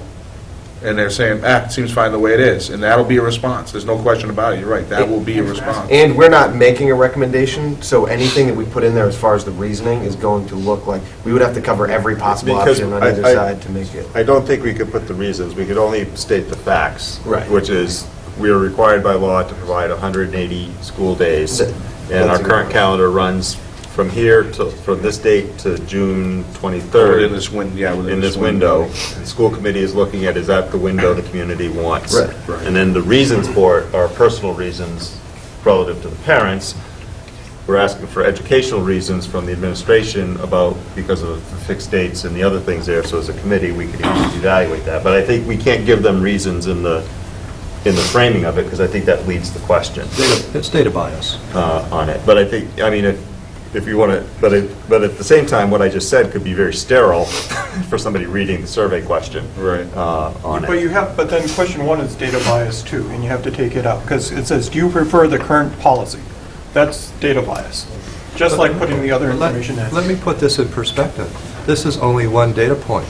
If we want to run hearings and have those conversations, you can do that. This isn't a one-tier process. My point is, we're doing it because we've heard from people that have different opinions. And I need to firmly respect held that. on both sides of the As a equation. superintendent. Firmly held. Yeah. Firmly held. So it'd be nice to know where people sit. They have a place to put their comments if they so choose. I'm sure some people will put comments for us, and that may give us a better indication of how they feel. But at least you're going to have a population that's certainly more plentiful than just doing a hearing. Sorry, go ahead, Mark. So then, if we're not trying to frame it, then I think you have to take out question one, because it is leading people down a path. If you don't want to lead them, you just have to ask them, do you prefer starting before or after Labor Day? Because by putting in the question saying, do you prefer our current policy of starting after Labor Day, you're leading them that way. If you don't want the information to say why we're considering doing something else, you can't lead them the way of the current one. So I think we could, Yeah, to do address that. your... Yeah, just leave question two as, that do that. is the Prefer question. starting Just leave question two. Just have one question. Easier. One question. Yeah, we could do that. Yeah. Or you can just take out the phrase, the current district practice of not So do you prefer starting school before September 1st? No, it is redundant. I mean, Yeah. the two questions are Yeah. redundant. Well, I'll just run with the one question. Make it simple. Can I, Yeah, although that doesn't answer the question of September 1st or not, because we'd have to adjust the second question to include that option, because we only say before or after Labor Day. I We think don't that was in say, the original, too, and So- the kids Yeah. will do it. You could leave it, do you want to start before, after September 1st, you want to start before, after Labor? I'll just add another lead Yeah. to the question, that's You all. can just take out the current practice. Yeah. Yeah, No, but what I'm going to do is just have one question and put it as a subcategory. That's all. yeah, right, before September 1st, before Labor Day, after Yeah. Labor Day. Okay. So- That does that.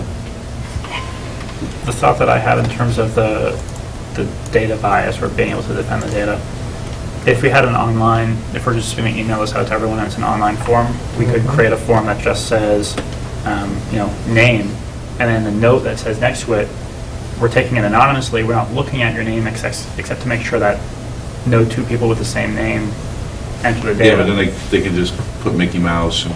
And we'll see that, and we'll say, You oh, Mickey Mouse can't, is the person. you can't do that. We Well, then we gotta have go to through everyone. have to filter through the data. I mean, it's not worth doing that. Yeah, and they wouldn't put, what if they don't do something as absurd as that? Some people I get mean, I really could put offended. 17 permutations of my name easily without even trying, you know? Some people get really offended when they have to put their name on it. I mean, Yeah. Well, I guess the question was, is there any way that we can make sure that people aren't going to be, is there any way, to your point? there is we're gonna be ways, able you to- just gotta pay for them, that's the problem. Or is there a way that we could ask a question that, where they would provide us some information that wouldn't be replicated? And So that leads me to a point I would like to make. Have we thought about putting some, for lack of a better term, demographic data in there? Which school does your family attend? Check all that apply. Are you a student, staff, or parent? I mean, I know we're not giving to the parents yet, but, Right. so, because it would be interesting to be able to see the data, like what are the students' preferences versus the staff preference versus... Well, you will. That'll be separated. It's just the parent one that I'm concerned with. Well, how would we do that by this one? Because you're going to give it to the staff? Oh, because you're going to collect it two different places? Well, no, we have control over the... I understand that, where but they're like- filling it out. Right, but... So it's going to be an activity in the school. Staff's going to do it at a staff meeting or whatever. Okay. And we're controlling the data entry that way. Okay. The other one, demographics Would you know are- which school? You know what I mean? Like, it would be interesting to know if the high school teachers care more about it than I can the tease it out that way. elementary teachers. I can have that teased out. And I may have to put a defining question in. That's just what I'm thinking. I don't know that that's meaningful or not. It's just, all I know is, as someone who works with data for a living, you would definitely want to consider that. You may decide not to, but you should certainly consider it. Would it be meaningful to know what different blocks of survey takers So thought? parents, we can do schools too. They can just check off. the Right, schools. but school age, like elementary age parents versus Yep. high school age parents, you might see something interesting in that. We can certainly tease out the data that way. So, we've been working our way this way, and I haven't fully gotten to my point. Sure. The other thing I wanted to point out is, Mark was concerned that this doesn't address the academic issue, which I think I hope that we'll talk about. And as Kelly said, this is one data set. So if we make this decision, if we're having these discussions, which I expect that we will discuss the results, we should take this survey as one piece of information and then also look at other conversations. And maybe academics is going to be a part of that conversation. What I would love to know is if we can have a conversation, not us, or if the administrators could have a conversation with the AP teachers and say, hey, what do you think as a teacher who's teaching a class that results in an exam with a date on this date? And just as another piece of data. I guess the only thing, if I look at conceptual frameworks, why would you give them priority over anybody else? You might not. You could ask a question of all the teachers and then say, as a question, as part of that, do you teach a course that has, an AP Well, then exam? we're just getting, I think we're getting in the weeds. If you want that feedback, we can have the AP teachers write up an opinion statement for us. I mean, the next phase I haven't talked about is I'd like the school councils and the student councils in the middle school and high school to take a look at these options and come up with a pros, cons, and a preference. And that brings to another, I know it's getting late, I don't want to talk too much here, but I would like us to stop using the word recommendation, because recommendation, for some reason, has taken on a new meaning in society. And if people make a recommendation, they assume implementation. Yeah, done deal. And that's not the true. meaning. So a preference pretty well puts it back where it needs to be. If we're going to engage our public, we need to know, they need to know how we're going to engage them. They're not making the decision. They're giving you information so you as a school committee can make the decision. And in my career in the last 5, 6, 7 years, I've seen the word recommendation become a different, or have a different meaning than it used to have. So just a suggestion as we're moving forward. I'll tweak this, and I'll have I'll delegate to see what it would cost if we maintain security in terms of sending it out to parents. I have just one more. I hate the fact that I'm going to ask this, but would it be helpful to the rest of you guys on the board to know if we're considering these other factors, we're trying to get personal preference from people, and then we're going to consider these other things. Does it make sense to have a second question that says, or a first question saying, do you prefer before or after, and then a second question that says, how strong is your opinion? Because if people are ambivalent about it, do we then put more emphasis on our administration's academic analysis? I mean, or do we, again, are we getting too into... That was my first draft. Yeah, because I'm thinking, like, if this was the end-all be-all survey where we're going to be an up or down, then it doesn't matter as much. But if we're going to weigh the survey against other factors, then does it matter if people are very adamant that it's, I don't know, just to see you guys. Yeah. If a person's adamant, they'll show up at a meeting. Yeah, that's what I'm thinking. We would probably get that. And at the end of the day, we have to make a decision. And, I'll make a hypothetical one. You could put a survey out that says, would you like your taxes cut? And how strongly do you feel about that? But that may not have any real bearing on what your final decision is going to be. Right. Slightly different, but... No, it's not any different. I mean, sometimes you have to make a decision that's not going to match what the public opinion tells you. Kelly, thank you. That's good. Let's do that. Okay. And we'll continue the discussion. Perfect. All right. Keep control. Update on the process for school start times? Sure. So we met on February 2nd for the first time. We just had some preliminary questions that we're asking. We're still in the early stages. We're just gathering information about potential impacts on athletics, on bus schedules, and a whole lot of issues that we talked about the last time we had an in-depth conversation about this. We have a couple of meeting dates planned, February 16th, which is Tuesday. I know it's during school vacation. That's more of a working session for us before we start really reaching out and engaging folks. February 25th, March 3rd, and then March 17th. And those last meeting or two, we expect to invite more folks to come in and give us their feedback, which of course we would then replicate at the school committee level, but we want to make sure that we're including people throughout the process. And we're envisioning hopefully having proposals to present to the school committee on March 31st. And that's sort of our timeline now. We're in the early stages. Steve has done a lot of great work in terms of going through and getting us the bus contract, and we are beating this thing like we're turning over every stone here, trying to make sure we know the ins and outs of this before we bring it up to this level, before we even start thinking about, okay, now that we know all this information, what are we going to do? It would be really helpful if you could record the number of participants. Sure. I think that would be helpful. So we have a flavor in terms of, do you have 10, do you have 20, do you have 30? In terms of because that's community kind members. of important. Yeah. So right now, we're still in the sort of like a working stage, so we haven't reached out, but when we get into the next portion of our process, probably starting on the 25th of February, maybe March 3rd, then we're going to do a lot more outreach to the community and say, okay, we're starting to talk about this more concretely. Time for you to let us know what you think. Which, of course, doesn't mean that people aren't welcome to join earlier. I had a student actually email me yesterday and said, I wanted to get involved. And I said, here's our planned meeting dates. We'll let you know when we have a location set. So, pretty straightforward process. We'll let you know when we have more. Thanks to Steve for volunteering his time, or for letting us volunteer his time. We appreciate it. All right, great, thank you.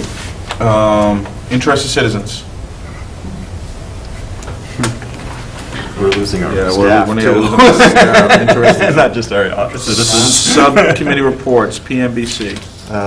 Bonus content. So a lot of things going on there. So there's been quite a few meetings on PMBC lately. We're meeting on putting together the facilities part of the warrant recommendations there.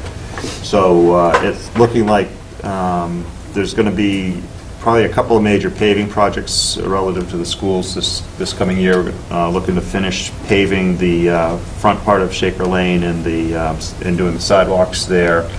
Russell Street, it'll be basically the lollipop and the piece that goes around the side of it. We're not going to be looking at the bleachers, alumni field, or the bus parking area and the road that wraps around alumni field, because we really want to wait till the recommendation on what we're going to do with that before we put any money into any of the incremental pieces there on it. We're going to be looking at setting aside money for the 7 remaining univents at Shaker Lane here, and money for the Russell Street School pavers and landscaping repairs that need to be done at the front of that building on it there. There's a couple of other things pending. They're going to touch base with the fire chief. The EMG report indicates that all of our fire alarm panels need to be replaced, but we're going to wait till the fire chief tells us they need to be replaced, type of thing there. And then there's one other one that's they're trying to find out whether it's a code compliance issue, but all 30 classroom doors, I think at Shaker Lane, Russell Street, has been recommended for replacement by the EMG report, and we're trying to find out like why before we recommend purchasing. Those new when we did the renovation? No, those are original to the building. Okay, right. And we're talking classroom doors. Right, classroom, the classroom Right. series. The fire doors in the hallways were new and are all code compliant. You know, and right now, so they're going to go back to the building inspector to find out whether those doors really need to be replaced or not. I don't think wear-wise they need to be replaced. They need to be painted, but if we touch them, they have to be brought up to code, and I think they're just touching base to see whether those really need to be changed or not. I mean, there's a good chunk of money there. In other things there, we're going to probably be recommending updating the process in terms of creating this part of the facilities list here. So we have the EMG report on it, and here it is in February that we're putting together the warrants for the thing there.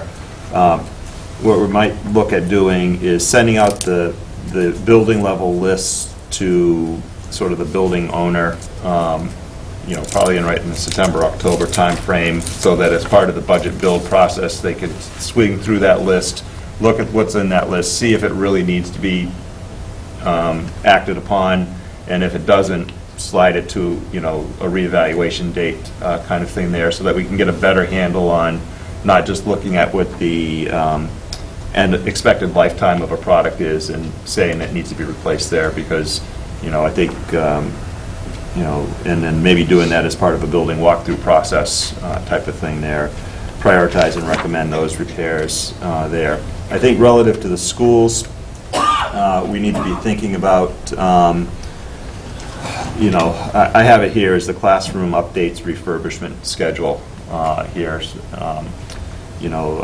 We've got quite a large number of classrooms, which probably emptying them out, painting them over the summer, doing any floor repairs or any of those other types of things there. The EMG report, again, just says classrooms, and I think we probably ought to be thinking about when does it make sense to start planning as blocks of classrooms for refreshing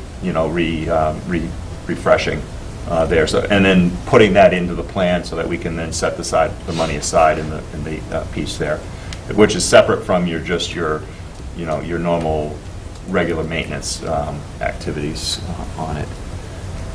And then likewise, I think as we talk about some of the other things there, maybe considering some kind of maintenance log. So if something is consistently failing over, one of the unit events gets 4 repairs over a course of a year, maybe we schedule that one for cycling out rather than keep repairing it, kind of thing there. So try to get a little bit more proactive. Unfortunately, I think it's going to push a little bit more work back to the administration here, but I think it will also help us end up with a better maintenance plan for the pieces there, because on it. So that's what's been happening in PMBC land. Have another meeting next week, and I think we'll be finalizing those set of recommendations for the warrant there. Okay, thank you. Budget Subcommittee, so we have a Budget Subcommittee meeting tomorrow morning at 8:30 in the Superintendent's office. We actually have the town side admin team joining us, and we may have some representation from the FinCom as well, just to kind of talk about the numbers and the process for going forward. We got snowed out on Monday. We were supposed to have a joint meeting with the Board of Selectmen and the FinCom. That meeting has been rescheduled to Monday, February 22nd at 6:30 in room 103. So if you guys can be available for that, anybody who can should be. And that is really it for the budget. So that meeting's at 6:30, not 7:30? It says 6:30 on what I have right now on the agenda. Double check. The date again on that? February 22nd. That's the Monday after we get back from February break. So we need to check to make sure that it's consistent, because the last one was posted with different dates for each group. Okay. If you looked at the meeting. Yeah, the date I'm firm on. Are different. We can check. We'll double check tomorrow. We'll email out to you. Why don't we email out if it's wrong? If it's right, we'll know it's right. Okay. All right, so that's all I got for there. Okay. Policies. Really? Yes, sorry. Like what was that? No, I got a copper up my mouth. Can't do that. That'd be gross. All right, so I have actually the batch. It's a long list here, but it's actually easy here. These are all of the J policies with no changes on them. Here, I met with the superintendent. We went through them a couple weeks ago, and are cycling this batch for this meeting and the next meeting here. So these ones here are all of no change and current with MASC recommendations on it there. So I'd ask for a motion for the first reading of those policies as reviewed. I have a couple questions on it. Sure. Let's take the motion first, and then we'll go ahead from there. Motion for first reading, the following reviewed policies: JB, JEB, JF, JFBB, JHA, JHD, JI, JIB, JICC, JICE, JICFA, JICHB, JICH, JIE, JIH, JJIB, JLC, JLCD, JP, JQ, JRA, JRD. Second. All right. Motion made and seconded. Discussion. Mark. On the school admission policy, do we actually require, we say something about immunization records? Do we actually require you to have any immunizations, or you just have to say that? Yes. Because they're not listed, are they listed somewhere else? The actual immunizations? We say, in the I- policy just says you're required to submit immunization records. It does not say that you have to have anything in your immunization record. All right, that's listed by, because I think that's subject to change, right? So I think the idea would be that would be administered by the administration Right, the schools. at the building level, just in case that, because that could be fluid. The nurse has. The nurse checks. The nurse has, that's part of our process in the intake. When a family comes in, the nurse has a document they fill out, and then Well, the point is that we don't say what, that based on your immunization record or not, what happens for you in the school, right? It just says you have to submit them, right? It doesn't say that what's in them or what's the ramifications other than you have to. Well, actually, it's got. I think that one is actually governed by Mass state law. Actually, lists the piece there. Okay, well, if it said that, it would help. Right. That's implied. It's always implied in I our love implied policies. things. Well, the other part of it is the pieces have changed on that a couple of times. So, like, I think the last time I finally edited out the the requirement for the tuberculosis screening, which had not been part of Mass state law for so many years, and that's why we've been editing out all of the duplication of what's required by the law. If we just said it, what was, the immunizations or what's required by law, that would be Yeah, better, in my opinion. it's a valid point, Mark. The problem is you could do that to every policy. You could say blah, blah, blah, by law, pursuant by law, yeah. And that our policies cannot circumvent, they can be more stringent than Mass state law, but they can't be less stringent. Yes, And that's, I'm just saying, if you wanted to be consistent, we'd have to conceivably do that to the vast majority of our policies. But we have a lot of policies that do that already, so we're not consistent one way or another. So you can take your pick. Anyway, the other one I had a question on was school choice. Do we give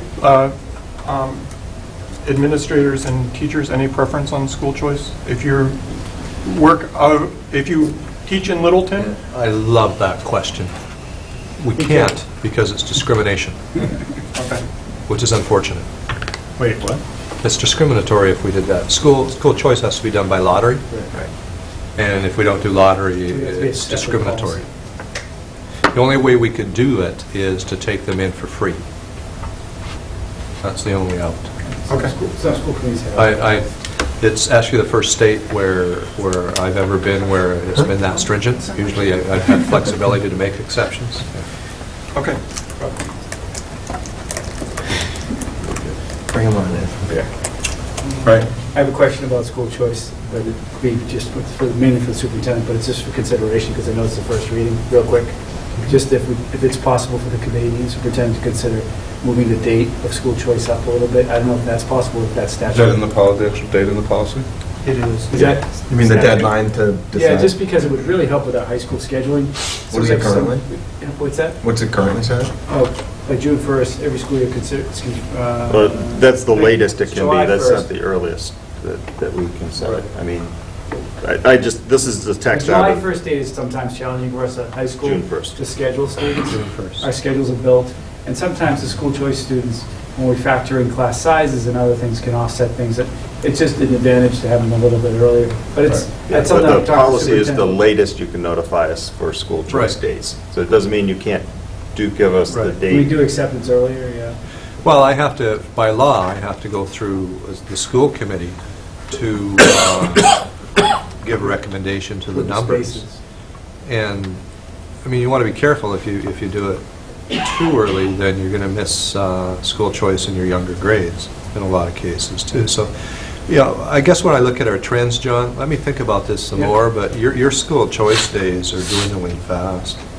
Because the numbers, because we don't have any seats as our larger classes are coming up into the high school. But I also think that relative to the policy, Daryl's right. We have the flexibility to do it as we see fit, as long as we do it before that date. So I bring it to so you guys can have that We'll talk discussion, about it. and if you think you want to do it, let us know. I haven't and we'll mentioned talk it, but it's been about on my mind, and this brought it up. so. And I bring it to you fairly early. I can't remember exactly when, but I think it was April.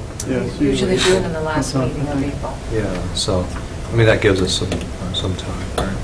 Mark, is there anything else? On JIV, the students' involvement in decision-making, it says this, well, it's actually a little confusing because of the overuse of the word committee being, under the Student Advisors Committee section, it says, as required by state law, the committee will meet at least once every other month while school is in session with the Student Advisory Committee. I assume the first committee means us. Yep. But when have we done that? Never. So either we're violating the law or the policy or both, right? I would also add that every school district that I know about is also violating the law. So I think our interpretation, Which usually happens is that the student representative the student acts as a representative conduit. is representing the That's what committee I'll handle most of the during, time. Which doesn't meet the, Right. because the law is very specific, it doesn't meet the requirement of the law. But every school district is out of compliance with this. And I think this has been law for, 40 years. I think came out in the 70s. It might be a little dated. I think it's a really good idea. I'm not a fan of the must meet every other month. I think it's a good idea for us to meet with them, and I think we should do that. And we've talked about it, and I hope that we do it this year. I think, I think it's progress. So, you bring up a good point, Mark. But you're not asking to change, you just want to make sure we're implementing the policy, or at least having a If we have a determination. policy, we have to, Right. you're going to follow it, or it's not really a policy, so. All right. That's a good point. Right. And the state law doesn't require us to have that in Well, our policy. okay, so here's the thing. This is a first reading, correct? Yep. So, anybody's free to take a shot at it, correct?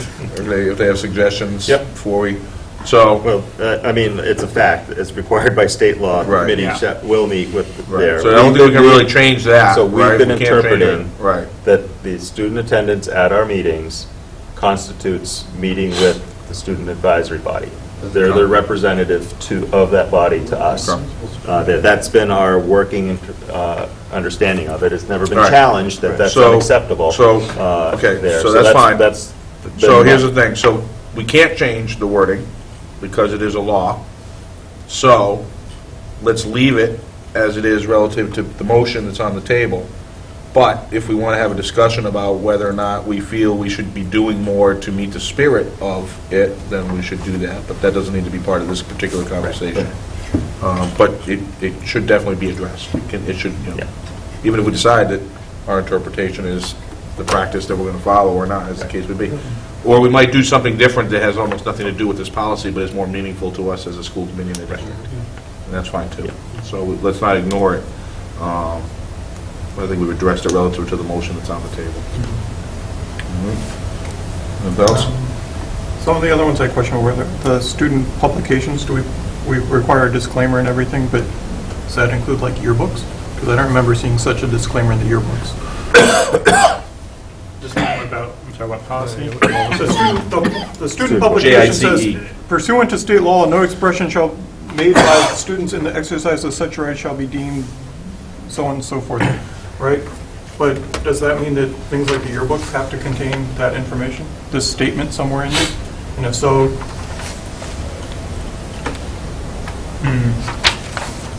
Which policy is it? the JICE, publications, student publications. the very last paragraph says, every student publication shall contain the following statement. But I don't know that they do. So either Yeah. we have to tell them that they have to, or strike it from the Is policy. it a student publication, because we have a teacher supervising it? It's still put together by the students But too, it's though, it's right? under the approval of the teacher. So that gives us some latitude. Which policy is this, sorry? JICE. It's on the screen. What does the lawyer think? I haven't read it yet. The other thing about this policy is it says the school committee will at least annually review their support of student publications and encourage student publications, not only because they offer it and so on and so forth. If a student publication is a publication that doesn't require a teacher or a staff member to be a part of it, and it's just an independent group, the school committee doesn't really have a say in whether or not we support it, because we're not providing any support as a district to it, it's just students doing their own publication, which is fine. Yeah, you're right. Does that Yeah, make sense? I hear where you're coming from.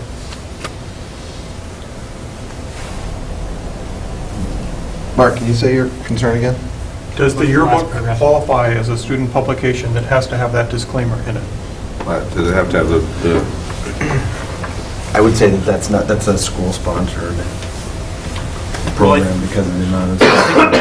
I don't think that's the intended. I think a student publication is intended to be a student's First Amendment right to publicize things within Like a student the school. newspaper. Student newspaper, opinion So- articles. Yeah, so if I back up to the previous comment about the review of the support student publication, this is referring to student-initiated things done in the schools on behalf, for the schools, like a student newspaper. Right. Not a personal thing a student would do on their own to some other thing there, of which this is recommending that we, support that.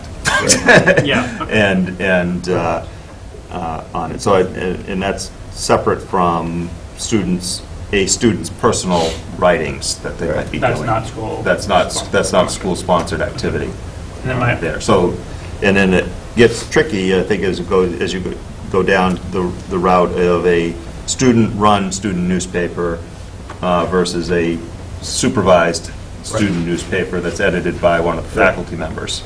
Who has, the faculty member basically has editorial control over it, independent of what the student wrote. And I think that's where our yearbook falls into. The students can write anything, but we expect the faculty review to remove anything that's inappropriate during that process there. So I would distinguish that the, student-run being that it's not maybe facilitated by a faculty member, but it's not supervised by a faculty member. I mean, they're really acting as the editor, the chief editor. Another two comments on this policy.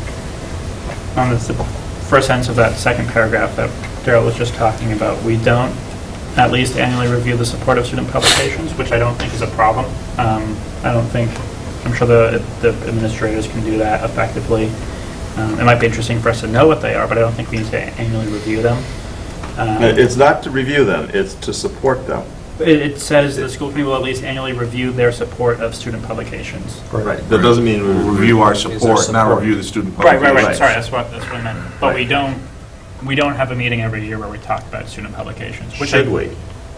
I think it's a good question to ask. This has been our standing policy, and part of my policy review is to bring it to our forefront of, are we going to do what we have in policy, or are we going to not do it there? So, I mean, do we have any student publications right now? We don't have a newspaper. Don't have a newspaper. Right, which is what this is clearly, Yearbooks. it's referring to some sort of journalistic type. Yeah. Russell Street has like a journalism club and stuff like that. Right. My brother has a Twitter account. I mean, that's another point of this, is what is, there's so many different options. So many angles. I think a couple of years ago, Daryl, when you were doing, when you were just starting the policy review, or maybe it was halfway through, you seem to be doing this forever, and I applaud you for it. You were really focusing on trying to take out unnecessary language and unnecessary policies. I'm wondering if this is something that we could, if not eliminate, slim down a lot. Because if you look at that last paragraph, each student publication shall contain the following, and it's a disclaimer saying that what they publish isn't, us saying it as school committee members or as a district, which I think sort of goes without saying. We might not need to add that to everything. I don't think we need to annually review our support of student publications. I think if the administrators wanted to do that, I think that would be fine, and I think that would bring any issues to us that came up. Not that I would anticipate any. Yeah, I would say that this is not within the proper realm of the school committee to be. It's more of a management thing for the administration to handle specific. So would you agree to strike paragraph 2, and then on the last paragraph, just start the paragraph with pursuant to state law? I like that. Well, you can't do that. I mean, you can strike the second paragraph, I don't have a problem with that. But the disclaimer is there, in the first part of that sentence is there to tell you you're supposed to stick this into the student publications because it's to protect the school committee and the district. So you're either going to explain that you're going to use it or you're not going to use it. And I don't think that I think you have to use it. That's why we have, I think that's probably the legal reference to Mass General Law. That you have to put that in there. No, that's not true. No, there's a state law that says that no student publication shall be deemed an expression of the opinion of the district. The state law does not say that. So we can in fact, I think you could probably challenge. A student could probably argue that we have no right to tell them what they do or do not need to put in their publication. I would leave the sentence in there because at least it's. I'm going to encourage the students. This is what we follow. So what you're suggesting is strike each student publication shall contain the following. Right. But leave the paragraph. Right. I'm gonna have a student write a publication about whether or not they need to publicize this statement in their publication. But you would also take the quotes out then, and then it just becomes part of the policy. Yes. That's fine, I guess. Well, it's up to you. I mean, it's up to the school committee to. I like Kelly's change. I just looked up pulled up the law. It does not require that we print it in every publication, but I think it's a nice idea to include that in the policy. So striking that first little couple of words there, student publication shall contain the following, seems like a good idea. And then striking all paragraph 2. Okay.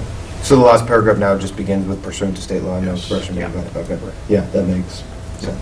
All right, Daryl's got that? Yep. Good. All right, thank you, Mark. Anything else? I have just 2 more. On the hazing section, we outline what the penalties are for hazing, or the maximum penalties, and I just feel that that's different than a lot of the other suspension and things policies where they're handled more in the school handbooks than in the school committee policies. So I question whether we want to be doing that or leave it up to the schools themselves to say what the penalties are, if that makes sense. We say that you shall be suspended for up to 3 days or 5 days or 10 days, right? So or expulsion, but I don't remember reading any other policy where we outlined the punishment at the school committee level, right, as opposed to at the school level. Actually, I'm glad you brought that up, because when I read it again, right now, unless it's under Section 37H or 37H and a half, the principal has full authority to suspend up to 10 days. I have no authority to reverse that suspension if it's not under 37H and 37H and a half. If it goes over 10 days, I can revert. I can, if I deem necessary, I can do something, but not up to that point. That's your understanding too, isn't it? Yeah. So we would probably think about saying any student who's present, right?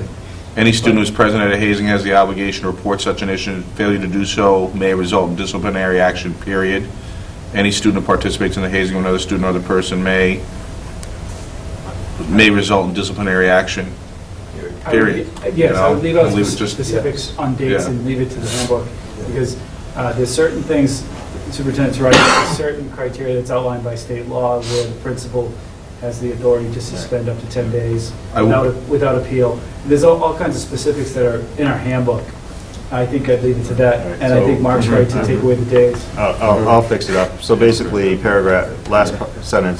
last phrase in paragraph 3 will probably get struck, and then the following 2 paragraphs will get struck. Yeah. That's fine.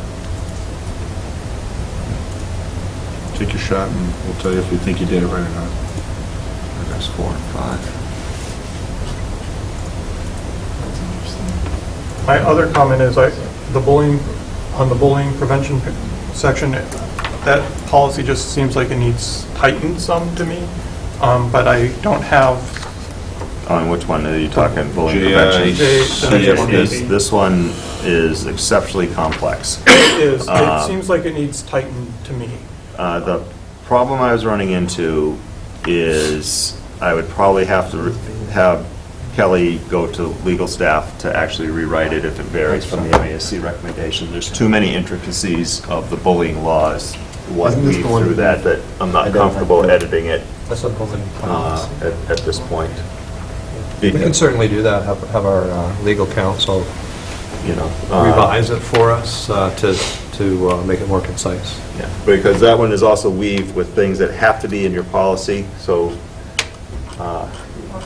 I'm fine with that. It just seems... This one here has been, I've taken it's changed a couple of times since even just working on it here, and, the last set of the changes, again, they just get complex with unfortunately, some of the laws require you have a policy that states the law, which makes no sense, but, and there's elements of that in the bullying stuff that take a little bit more nuance to edit out, to change. Daryl, do you know if this includes changes that were made to the bullying law a couple of years ago? Yeah, this is the most... It does. Okay. Right, because you saw I changed it in 2014 and I'm changing it again there. So we were, and it changed in 12, but it changed in 13. This one here is, A freaking flyer. Yep, on it. And eventually I gravitated more towards, I think the current MASC recommendations is up to date with the law. That's why it's their version in here. All right, so Kelly, you're going to have legal take a look at that? You bet. All right, anything else, Mark? And I'm good. All right, anybody else? I had 2 questions. Actually, they're both about the policy AD and policy KHB, which is not in this motion, so do we want to vote? Yeah, let's, hold on. We're not there yet. All right. Motion's been made. Motion made and seconded. We've had discussion. Any further discussion? Hearing none. All those in favor? Aye. Opposed? The first reading on these policies has been conducted. There are some edits that will come down the line for the second reading. Yep. And we'll deal with that when that happens. All right. Anything else for the policy subcommittee? Sure. Sure, why not? Policies never end. All right. So the second list in here is what I've been calling my cats and dogs. These are all the ones that are remaining to do at this point here. So it's 7, 8, 9, 10, 11, 12, 13, 14 of them outstanding, which my goal is to wrap those up by the end of the school year here. And then what I've also included in the packet here is draft copies for the committee's consideration, not as a reading or anything, so I can start getting input from the committee on policies AD and KHB, which is educational philosophy and advertising in schools. The advertising in schools one, we've had over the last couple of years several public hearings with differing opinions on it. I've taken a crack at crafting something that I think falls within the window of what I've heard from the community that would be tolerable or palatable to Littleton there. The draft, I'll touch on that one first. The draft addresses, use of advertising in the schools as part of the education program, which technically by our current policy is not allowed. The practice of clip some ads so that you can understand how to do price comparisons is actually against our policy. So use of advertising as it meets a specific educational objective, we're allowing that. The practice of the football boosters selling the little things that sponsor the program that they put out, we're now allowing that. Some of the practices, we're just catching them up on it. I give the principals and the superintendent editorial discretion on those items there on it, because they're usually just directed directly at the platform there. The more controversial one was actual advertising there. There was no real positive consensus within the community to go down that path. In attempting to construct some guidelines, even if we could frame it, I was finding it difficult to give the administration, crafting words that would give the administration clear guidance on what would be acceptable and unacceptable advertising type activities.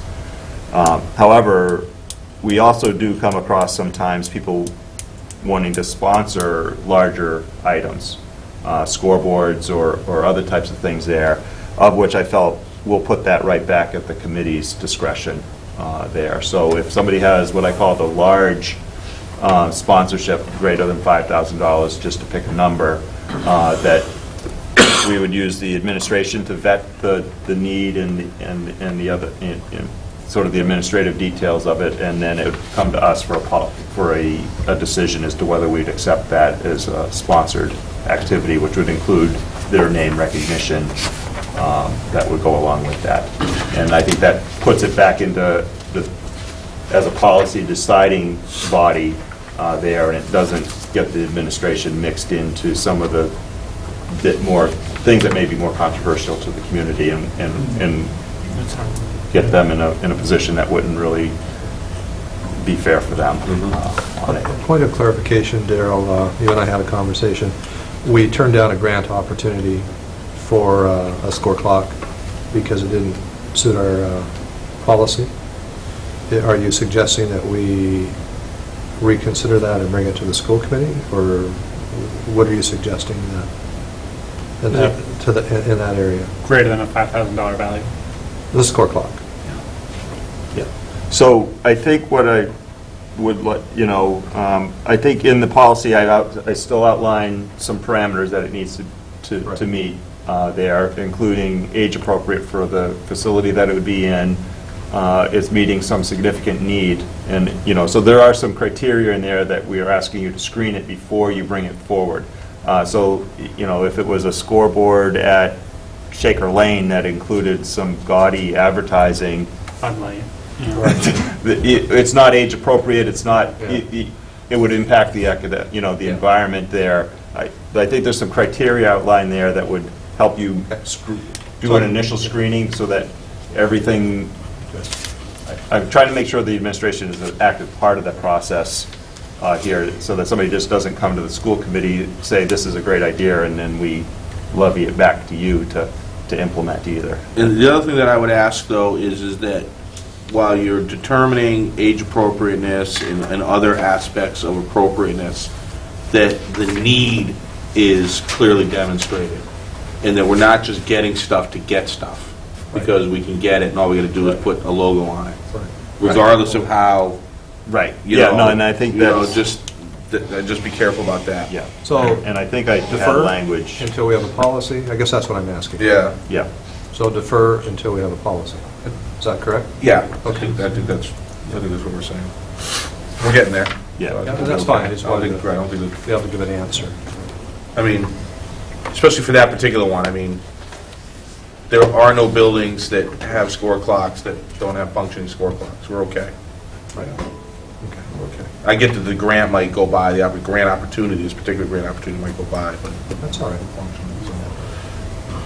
I had one comment on this policy, and that's just at the very bottom, under advertising must meet the following criteria. Number 2, the non-discrimination statute just needs to be updated to include the gender identity. I missed that one. You were so good through every other time you've had to update that policy. That's in like 30 of them. I knew I'd find the one. you have to do that on camera. You did. No one's watching. It's 10:40 at night. You're fine. Our TV's not on anymore. It's on standby. So Mike, I'd ask if you would, I have the advertising must meet the following criteria. If you could maybe think about how you phrased it and make sure that that's reflected in here. Yeah, I will definitely That take a would be look good, at because that. I got the phrase that it's got a structure to meet identified educational needs, not commercial motives. I'm not sure if that's strong enough to catch I will look at it. what you're asking there. Let you know. On it. I think you did a really good job capturing the conversations we had maybe 3 years ago. This is over 3 years. Was it? I wasn't up here. I was over there. Yeah, no, this is over the input from 3 years. Yeah. Yeah. Well, I think you did a pretty good job. Good. All right, so take a look at that, because it will come up before the end of this current year. Yeah. School committee year, so. Yeah. All right, you So good? my goal is to get this whole, batch done by the end of the year, so that, the next person that's going to take over policies can have a clean slate to work from. As soon as you're done, let me know. All right, Motion to adjourn? He's never done. so our next meeting, before I entertain that motion, is Thursday, February 25th, here at 7 o'clock. That's the Thursday after February vacation. So enjoy February break, students, staff, families. And now, we don't need executive session tonight. Entertain a motion to adjourn. So moved. Second. Motion made and seconded. All those in favor? Aye. Opposed? Thank you.